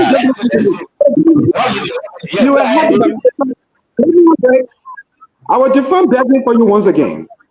Begging is let him define the begging, and then you can come in, Oliver. Let him just do a definition. Dave, go ahead. Let me define. Begging is the act of asking others, usually strangers, for money, food, or help, often because of poverty, homelessness, or hardship. This is quite different from what. This is quite different. We didn't go to bed. We were asking people who have the technique, the expertise. Oliver, come in quickly. Oliver, I'm not concluded yet. No, Oliver, just come in. Okay, thank you for giving me the time. You see, begging donates an idea of vulnerability. The U.S. president did not invite beggars. He did not invite brokers. We went on a table to strike a deal here. We are a minimal rich country. We have something okay? We have minerals that the Americans need. So now, I mean, can we say Donald Trump was begging us to go have U.S. African summit? No. He called us to discuss business. That entire summit was about business. It was not about begging anybody. That President Boakai did not go to beg. President Boakai went to represent Liberia. That is rich. Okay. Let's go there. Julius, you can learn quickly. Now, I see the two panelists struggling to conceptualize what is begging, right? And maybe begging sounds so big. That you it sounds like it. I mean, you are struggling because per your own definition, I can say key terms from those words and tell you that yes, we are gone. Because suppose you talk about poverty. Poverty is not just about being lacking money, for example. You could even say because Liberia lacks the financial resources to develop its own resources, Liberia is now asking or begging America to come in, right? The issue of going to a trade summit, there's something in economics we call comparative advantage, right?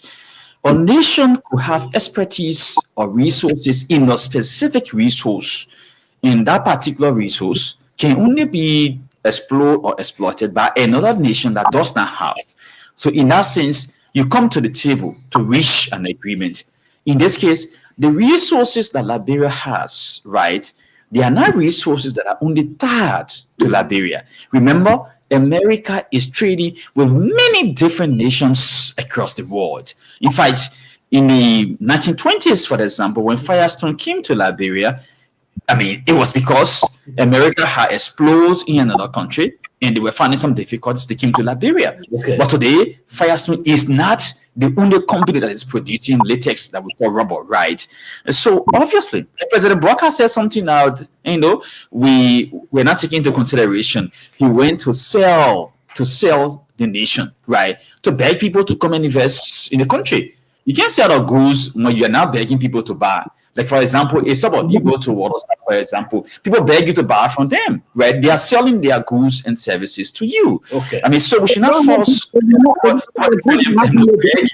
because it sounds maybe negative to Koti or to Oliver. But the point that I want to make is that Oliver struck an important point as to how us as a nation, prior to going to that particular summit, we have reached an agreement about the multi-user railroad system in our country. Because prior to the summit, there was this conversation that, for example, the money giant, the steel giant ArcelorMittal, had got this sort of 25-year contractual relationship with Liberia, which is ending in 2030. And that is a single-use railroad system that will be in the country. Okay. So there has been this particular force. Now, the government, through the Interministerial Concessions Committee, reached an agreement that was approved by the Boakai administration in terms of the executive branch prior to going to the United States, which, of course, Oliver made mention of $1.8 billion. So that is a significant investment. Okay. And if for example, ArcelorMittal, the government, give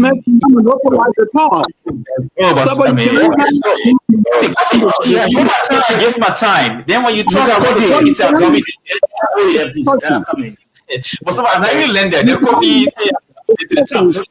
Koti, let's go over to you.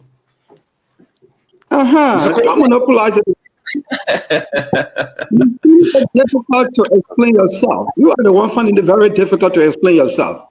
After we have defined begging for you, you still try to find a way around, but you can't just make it.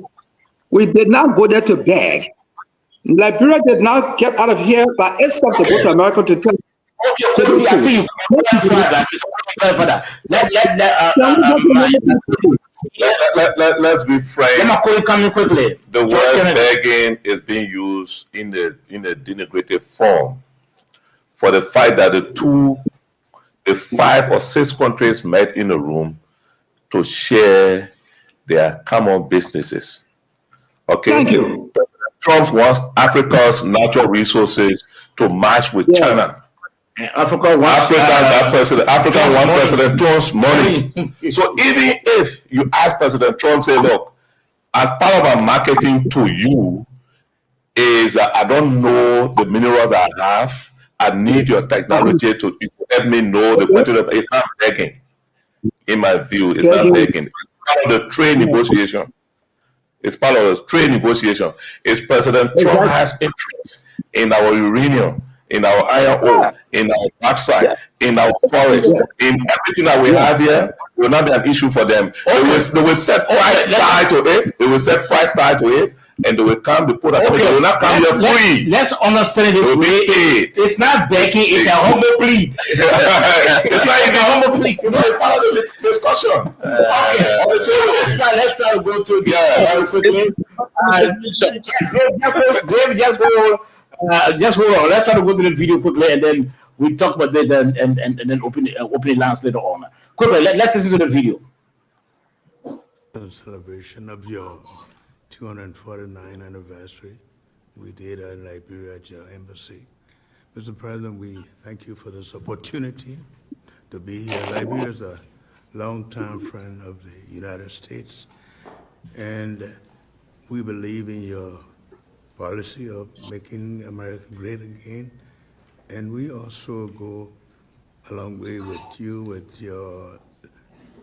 your diplomacy that has to do with economic development and commercial friendship.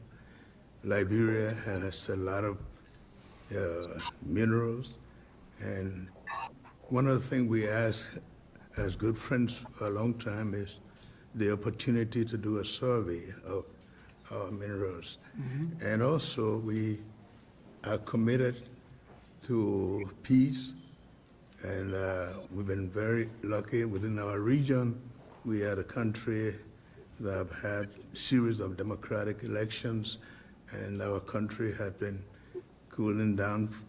And also we want to encourage American involvement in the investment in Liberia. Yeah. We'd like to see that happen. We want to work with the United States in peace and security within the region, because we are committed to that. And we just want to thank you so much for this opportunity. Well, thank you. It's such good English, such beautiful. Where did you learn to speak so beautifully? Where were you educated? Where? Yes, sir.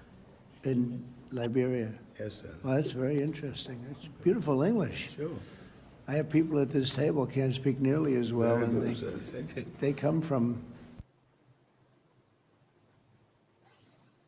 Okay, so gentlemen, we listened to the tape there, and I want us to take the latter part because initially we listened to the president already. And beginning with that, let me read this. Reaction from a Congresswoman, Jasmine Crockett, blast U.S. President Donald J. Trump over poor diplomatic conduct.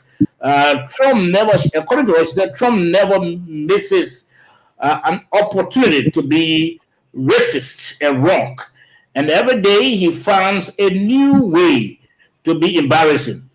Asking the president of Liberia where he learned English, when it's literally the official language is speak ignorance. I'm pretty sure being blatantly offensive is not how you go about conducting diplomacy. Okay, let me begin with you, Oliver. Do you share the view of this congresswoman that the Trump didn't perform well? So, not at all. Not at all. But again, she is entitled to her own opinion. All right. So President Trump, when you look at his gesture, he was calm and he was very serious about the comments that he made. I don't think that they were condescending in any way. Rather, this president was being mesmerized by the beautiful English coming from an African president. And so he was compelled to confess that, look, you speak so nicely. Now, diplomatically, somebody said it was insulting. I don't think so. And this lady, I don't think she was speaking the mind of President Trump. So her opinion is her opinion. But for me, I agree with her because what we know is that President Joseph Njoman Boakai was commended for speaking the way he spoke. Historically, we all do know that Liberia is an English-oriented country, and Donald Trump also knows that. But then, in other words, you are saying that the commendation from President Donald Trump showering praises on President Boakai is something to be celebrated, right? Of course, because you know why? Yeah. Because you know why? President Trump must have listened to other leaders before, maybe Liberia or other places, and may have had such an ugly impression about African leaders speaking. But then in this case, in just a few minutes, President Boakai's presentation made him to actually change his mind or set the record straight. Yeah. Okay, so let's go there. Let's go there. You make your point already. David Cody, let's hear from you. Okay. Thank you. I will repeat what I said to you from the beginning about this praise from Donald Trump to our people. It's not only about the grammar. I gave you a simple scenario. If I'm having some goods to sell to you, and I said to you it's $100, and you say you're going to give me $30, I said, well, that's too small. Then you jump to $80. I would say, well, now you're speaking good English. That simply means I'm going to do business with you. You can prepare to do business. It's not only about the grammar. This is what most people don't understand. It's not only about how well Uncle Joe spoke over there. It's also about doing business with somebody who is serious to do business. That's all. Okay, so you know what you are saying that we should celebrate the commendation from Donald Trump. I'm already celebrating it. Okay, you already celebrating. We'll shut you up in the lines. Let's hear from you. We're going to talk about the protest today. I think we're going to talk about the protest. We're talking about that on the eve. On the eve. We're not talking about the protest today. Let's hear from you, Mr. Julius Klima. Should we celebrate the commendation from Donald Trump commending our president for quality English, or should we also, therefore with him and condemn him like the Congresswoman? Well, we have to receive a commendation, or how you frame it as commendation from President Trump in a more cautious manner. Okay. I am a student. Yeah, I am a student of African history, but also I am a follower of contemporary developments within the global community. In the historical settings of Africa, when a white man begins to tell you that you speak good English, if you go by and the Mamu Mandani framing of different subject verb issues in Africa, it is negative because there's a belief or perception that us African English is not our language, right? And if you begin to master the language of the masters, that's how people consider you as belonging to their own ethno-linguistic background. And with this context, many post-colonial scholars of neo-colonial scholars have said, this was a neo-colonial practice President Donald Trump, in the sense that he's recognized President Walker as a subject rather than as a global citizen who can be able to accentuate or articulate a perspective in English, right? You wouldn't go, for instance, to London or to the UK and tell the British Prime Minister and Sir Keir Starmer that you're speaking in the good English. Where do you learn your English from? So there was a system of ignorance on the part of President Trump.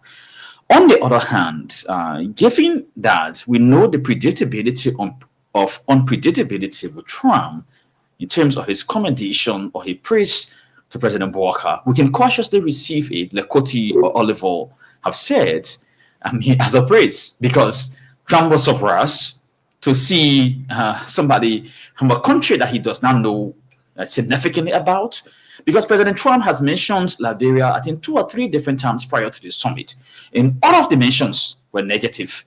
The issue of investing in voter education in Liberia, for example, when Elon Musk was cutting aid to different countries, he mentioned Liberia in a negative sense. So this is the president of Liberia now that is before him making a case, and perhaps he liked the English of Walker. But again, Trump had different presidents before him who are knowledgeable of English, but they were speaking in their national languages, for example, Portuguese or French. Because the president of Senegal or the president of maybe Equatorial Guinea or Gabon, at certain times, some of them were speaking English, but then they caught themselves and said, no, they got to speak in their national language. So President Walker, from my understanding, might not necessarily be fluent in French or Portuguese or Arabic, right? He's fluent in Kisi, where a Kisi man is in the United States speaking English. I know some people have been able to argue that English is our national accent or national language, but that is debatable, right? The formation of Liberia, the colony, so to speak, I've been fortunate to study in 3 different countries with African students, European students, American students, students from Asia. So, as you admit, our accent is different or is distinct from other English speakers, as you admit, right? Even some people, Julius Kanumba, for example, some people said it like, in 2010, for example, when I went on the US in the fellowship, some of our colleagues from Africa said they like the accent from Liberia because of the English that I was speaking. But some people could not even understand me. And there are Liberians in Liberia who speak the English that we know. Many people are you're talking about understand it, right? Oh, but David Koti, man, you don't want to give me the time. Yeah, so okay, so the point is you. The point is that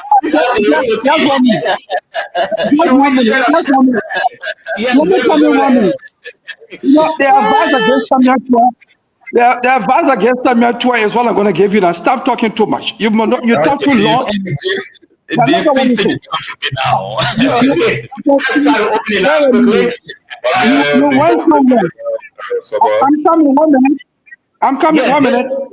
You went somewhere with some other African students or other places. And according to you, you spoke of fine English from Liberia until everybody praised you there. And you feel so happy about that. But when they praise our president, then that one is negative to you. It's a look, don't talk later, man. You're talking too much. Okay, give me 1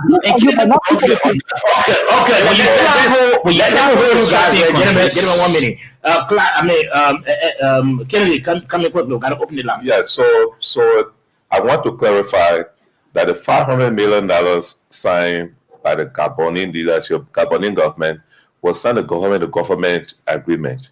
It was an agreement between an American company and the Gabonese government. Just as it was signed in Liberia with a 1.8 billion. Okay. They got 500 million investment. Yeah. We got 1.8 billion investment. That taking no resources, no natural resources from us, just for using the multi-use of that railroad. Okay, thank you. Let's open the lines quickly. 0778-0793. Let's take this first caller. Good evening. Good evening. Okay, Let's discuss color quickly. Good evening. Shabba. Yes, sir. Yeah, good evening, brother. Let's hear from you. Yeah, let's hear from you quickly. I'm GCN Tekwa calling from Mama Point. Okay. Yeah, you know, Shabba, look, you need to control the show. Or David Koti, there's that flashpoint. You need to give your other panelists the chance, or your other guests the chance for him to speak. Julius can be talking, then you continue to interrupt him. You know, Shabba, look, let me tell you, the only person who is independent with analysis on our show is Julius. But you know, David Koti, the same thing he did to Taylor, the same thing he did to Manaseli, the same thing he did to Weah. Up to now, the golden monument he said he was building for Weah, up to now, we have not seen that monument. The same thing he want to bring to Bwaka. We're not getting that chance. And be frank to tell you, Shabba, look, that thing was a disgrace. How can Donald Trump ask our president, you speak good English? You know that Liberia is an English-speaking country. They're not a French-speaking country. Let me frank. Donald Trump have a way that he always, you saw what he did to Ramaphosa from South Africa. So Derek Koti shouldn't sit in that studio and be arguing as if to say he loved Bwaka so much and today. Okay. So Derek Koti, you need to leave the radio small, man. Okay, thank you. Let me take another call on the line quickly. Good evening. Good evening. Hello? Good evening. Yes, sir. Let's hear from you. And let me say thanks to the president. Even though I'm not a journalist, but I'm also one person who will vie for your president. This is Pascal David. Yeah, Pascal, please be a bit audible. Please be audible. Yeah, is it okay now? Yes, just raise your voice more, please. Is it okay? I can Yes, go ahead. Is it okay now? Yes, go ahead. All right. So again, I want to say thanks to the president of the Press Union. One person who supported your presidency, Julia. So I want to say thank you for your independence. So I want to talk about Koti. I mean, it is very clear when we support you, it's just for one reason. So all of us are aware. But this is where I thought to fall. And probably we have to stop those kinds of things. You are a veteran journalist, a Liberian too. And you, Julius, one of the guest panelists said that the paramount that the Gabonian government signed for or did receive was the same as Liberia receiving 1.8 billion. You can fool everybody. There are Liberians in Liberia who are smart and we have sense to be. The government signed $1.8 billion with a 5-year agreement. In fact, on an emergency rule that the president signed will fund on the Northwest. You come here and tell like you is the thing. Okay. What was on Gabon. Okay, you made your points already. We made your point. Let's take another call on the line. Good evening. Hello. Yes, Hello. sir. Yes, sir. This is Abel Kemoga in Cowell. Let's hear from you, Mr. Kemoga. Thanks to everyone in there, but Brother Julius Konoba is a heir for PUL. I think he should be providing direction for all those yellow journalists that are all over the place misleading the people. Then for him to appear on every radio station like a political commentator. But let's get to the issue. Now, the $1.8 billion that the brother talking about, the government signed, it was an agreement that was put together by former President Weah. In fact, information is that they collected 37 million from the people previously. So they shouldn't get on the video and mislead people. Now, let me just deviate from Julius out here and say that the first 2 years of former President Weah and Bwaka was more important. At least we understand where he went and where he's headed. For the first 2 years, former President Weah brought in a Buka company called Iboma and Eton. And affected by the horse. Today we didn't see that money. That PM that PM or company that he brought here. That the way people can see. Thank you. Okay. Many thanks. Let's take another call on the line quickly. Good evening. Good evening. How you doing? Yes, sir. I'm okay. How you doing? I'm okay, sir. Let's hear from you. David Cody, how you doing? David Cody, listening to you. Go ahead. Okay. This is from speaking from Africa. My brother David Cody, you can see the anger in the people. So these people are expecting you to always come on public platform and condemn president that in power. It is good we rally around anybody that who it's about Liberia. It's not about Joseph Boakai. It's not about George Weah. So my brother David Cody, thank you, man. The information we got from America, we all are happy for it. But these people, the anchor in them. For me, I've not been to school, so I'm not speaking good English. If somebody can't praise me for the English that I'm speaking, is that look bad? Somebody praise me that bad thing? They look, don't they argue with those people, man? Those people, they are behind you because of their own angle. They expect you to go the wrong side. Thanks very much for the fight you follow. I'm Lassana Sayo again. Okay, many thanks. 0778 460 793. That's the number to call. Again, 0778 460 793. That's the number to call. Let's take a call on the line. Good evening. Good evening, sir. Yes, sir. Let's hear from you. This is Joseph Boakai, voice on Adama Kane, CKA Joseph Boakai Pikin. Okay, Mr. Boakai Pikin, let's hear from you.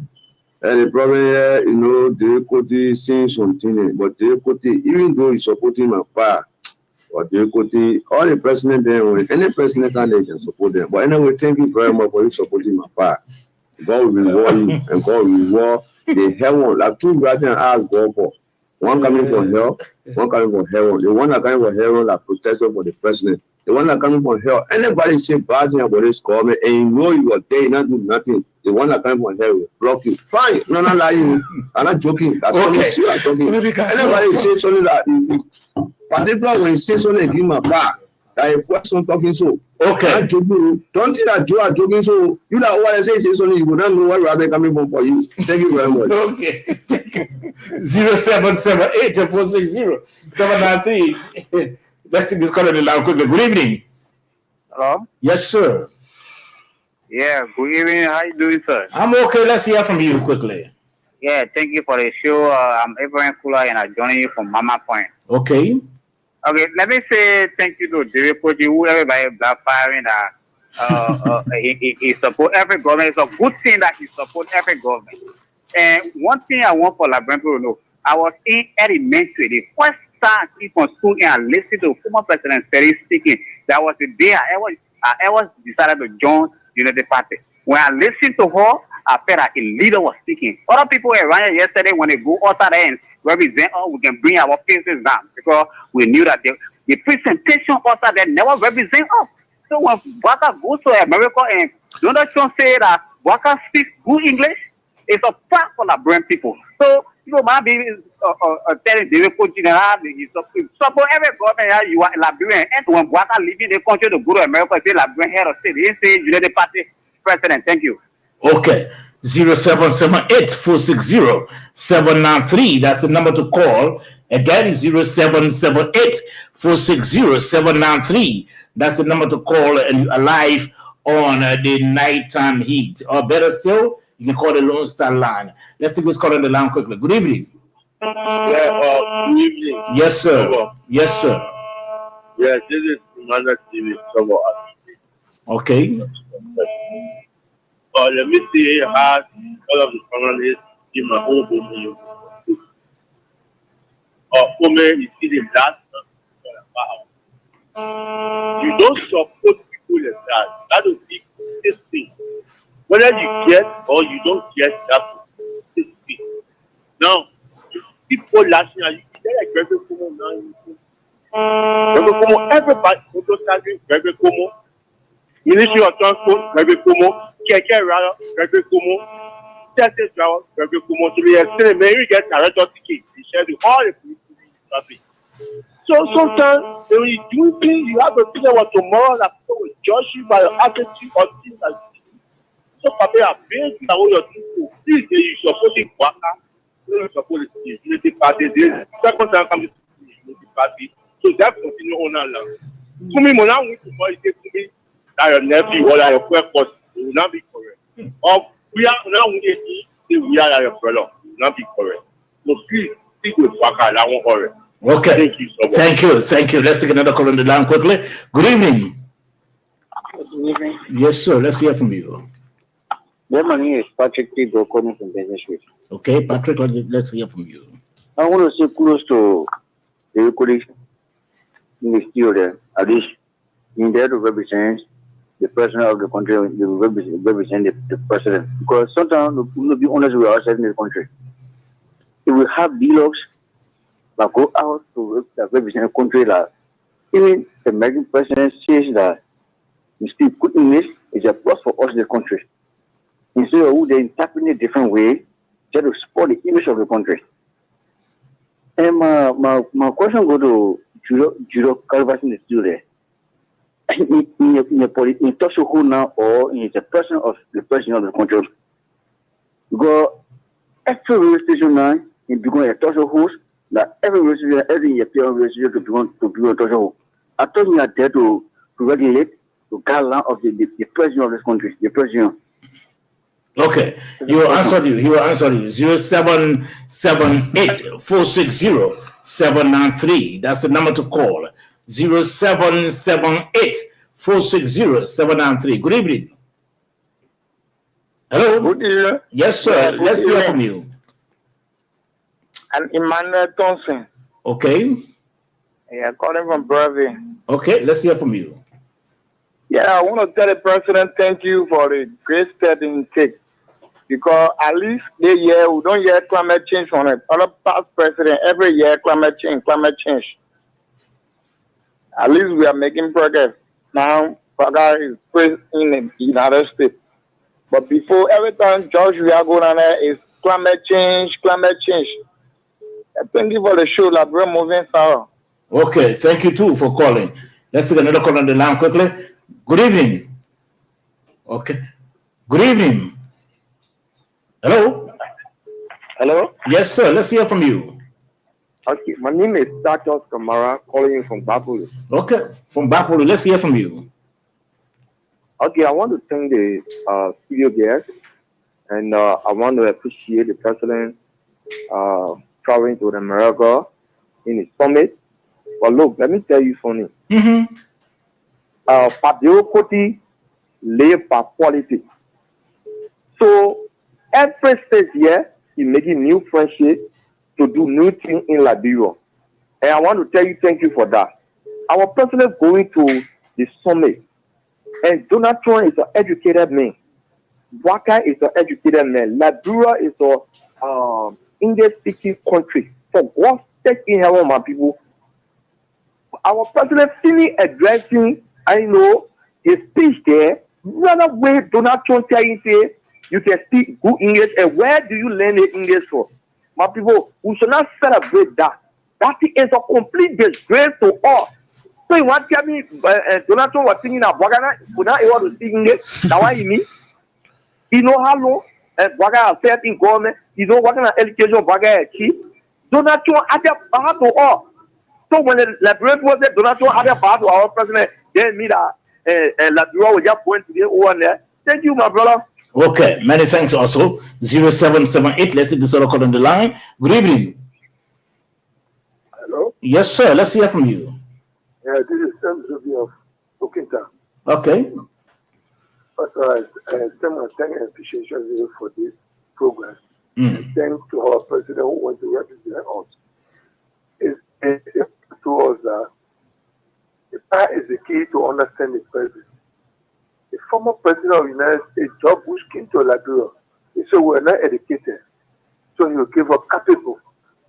So tell me, today Joshua Boka have come back after they have given us the books. We learned enough. We went back and meet another president. And then today telling up, congratulations, where you learn your book from Liberia. See, Liberia, so we're not educated, they give up capital. Today we have become the most speaking English country. Tell me, some of the Liberians are, I don't know how we classify ourselves. The evil is too much in this nation. but the evil will go back to them. Shame will come on them. Thank you. Okay, thank you very much. We'll take about 3 more calls and I'll wrap it up. 0778-460-793. That's the number to call. Again, 0778-460-793. You call this number. You are live on the Nighttime Heat tonight. 0778-460-793. Again, 0778-460-793. That's the number to call. Let's take this caller. Good evening. Hello, Super George. How are you? I'm okay, sir. Well, thanks for the show. Let the old man keep bringing new knowledge to the people who doesn't understand difficulty. But to the point is, we want to say thank you to Julius Kanama for always trying to clarify. For those of you that don't know, the president of the press union is not stationed in the press union. He needs to speak to issue because he too is a Liberian. So don't tie him down with the press union of Liberia. He, as a citizen, has the right to speak on issue. The fact that we have moved from that point now, we are going forward. And so to the issue where Donald Trump praises the president, I think where we were looking for, most of all listening to that interview, was what were they talking about and how is it going to be done? When Trump downlooked Bouaka and start talking about English, that was not the issue. That was not the reason Bouaka took members of the government to that spending government money and to go on that trip. And, we needed to understand what he was there for, and that's why we needed Donald Trump to speak about, and not praising Bouaka that he speaks English. Thank you so much for the show. Okay, we'll take 2 more calls and we'll wrap it up quickly. We'll take 2 more calls, 0778-460-793. That's the number to call. Again, 0778-460-793. We'll take this call up quickly. Good evening. Hello, good evening. Yes, sir. Yeah, I'm Karimuke Kamara calling from Kawata. Let's hear from you. Yeah, I listened to your talking point. Let me firstly say thank you very much for the discussion. Actually, for me, I'm worrying about the future of this country. Actually, I'm worrying about the future of Liberia because it's just looking like we are on competition in the country. Yeah, the issue of this CDC party, from the time this party have been funded in this country, Liberia just become a problematic country. I don't know why.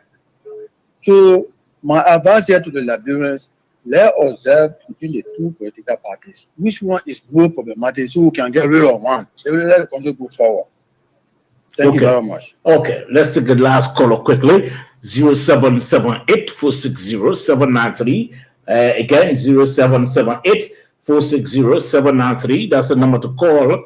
And you are live on the Nighttime Heat. Again, 0778-460-793. This last caller. Good evening. Yeah, good evening. Let's hear from you, Mahawa. Yeah, I want to know one thing. That people have problem. Just at the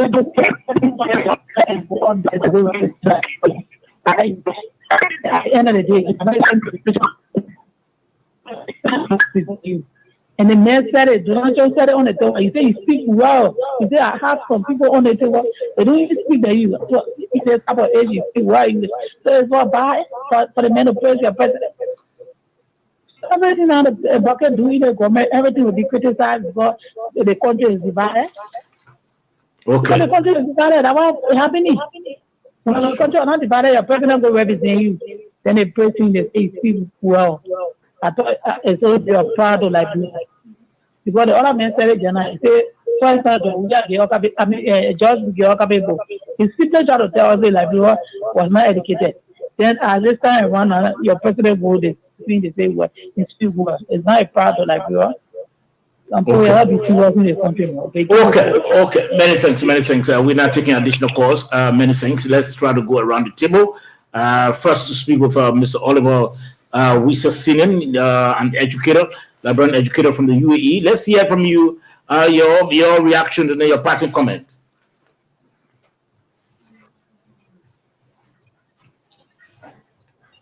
Mr. Wisa?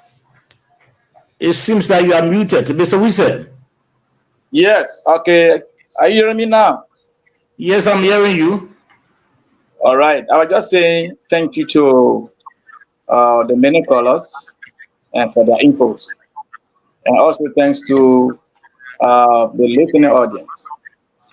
You know, Liberia is the only place that we have. And we have to do everything possible to ensure that we have a peaceful country. The president's visit to the U.S. was not in vain, actually. It was successful because he made a case for the Liberian people. Those who feel that President Bouakai didn't make a case because he didn't return to the country with what he expected, I mean, that is how they see it to be. But from what I said, and from what I do know, the president went to represent the country to discuss business, which was the intent of the summit in the first place. And so the president did what he was expected to do. So we as Liberians should be so happy that we have a president who is able to ably represent us and make us proud. So thank you again for the invite, and may God bless you. All right. Thank you very much. Dave? Yes, sir. Thank you very much. Yes. I want to say many things. Your reaction.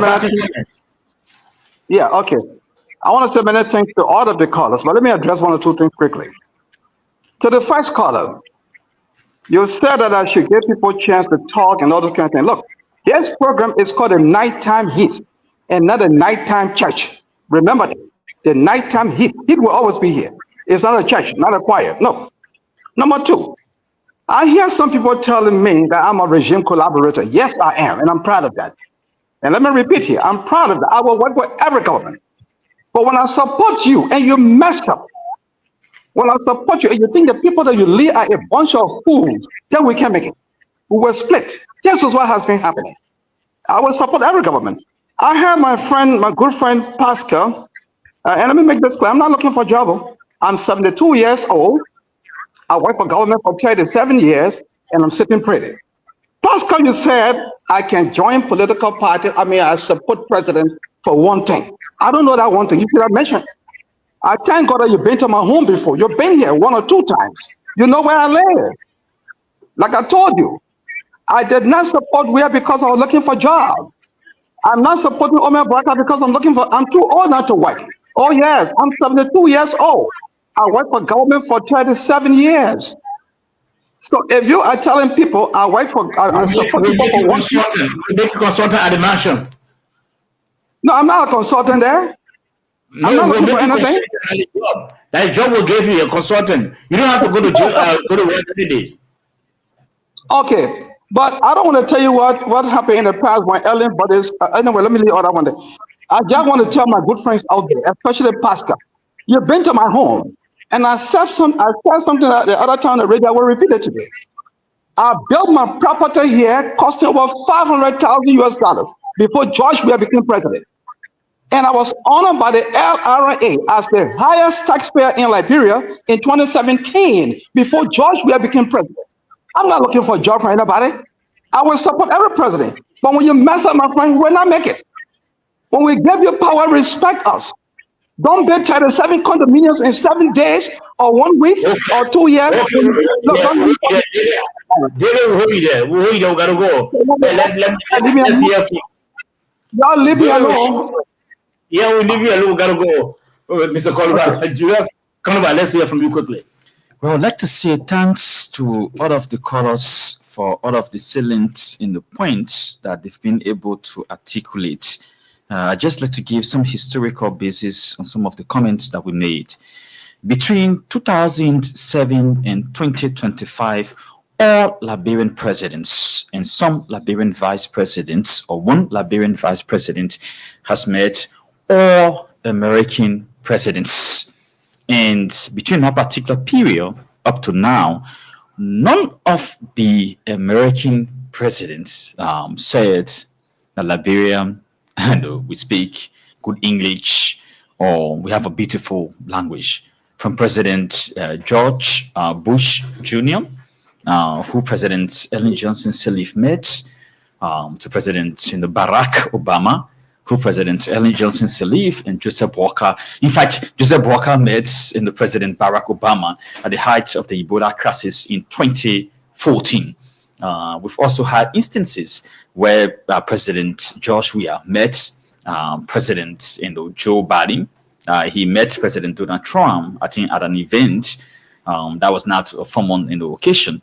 And again, President Walker has met President Donald Trump 2.0. So there's nothing strange. What was strange in that particular meeting is the mention of the English.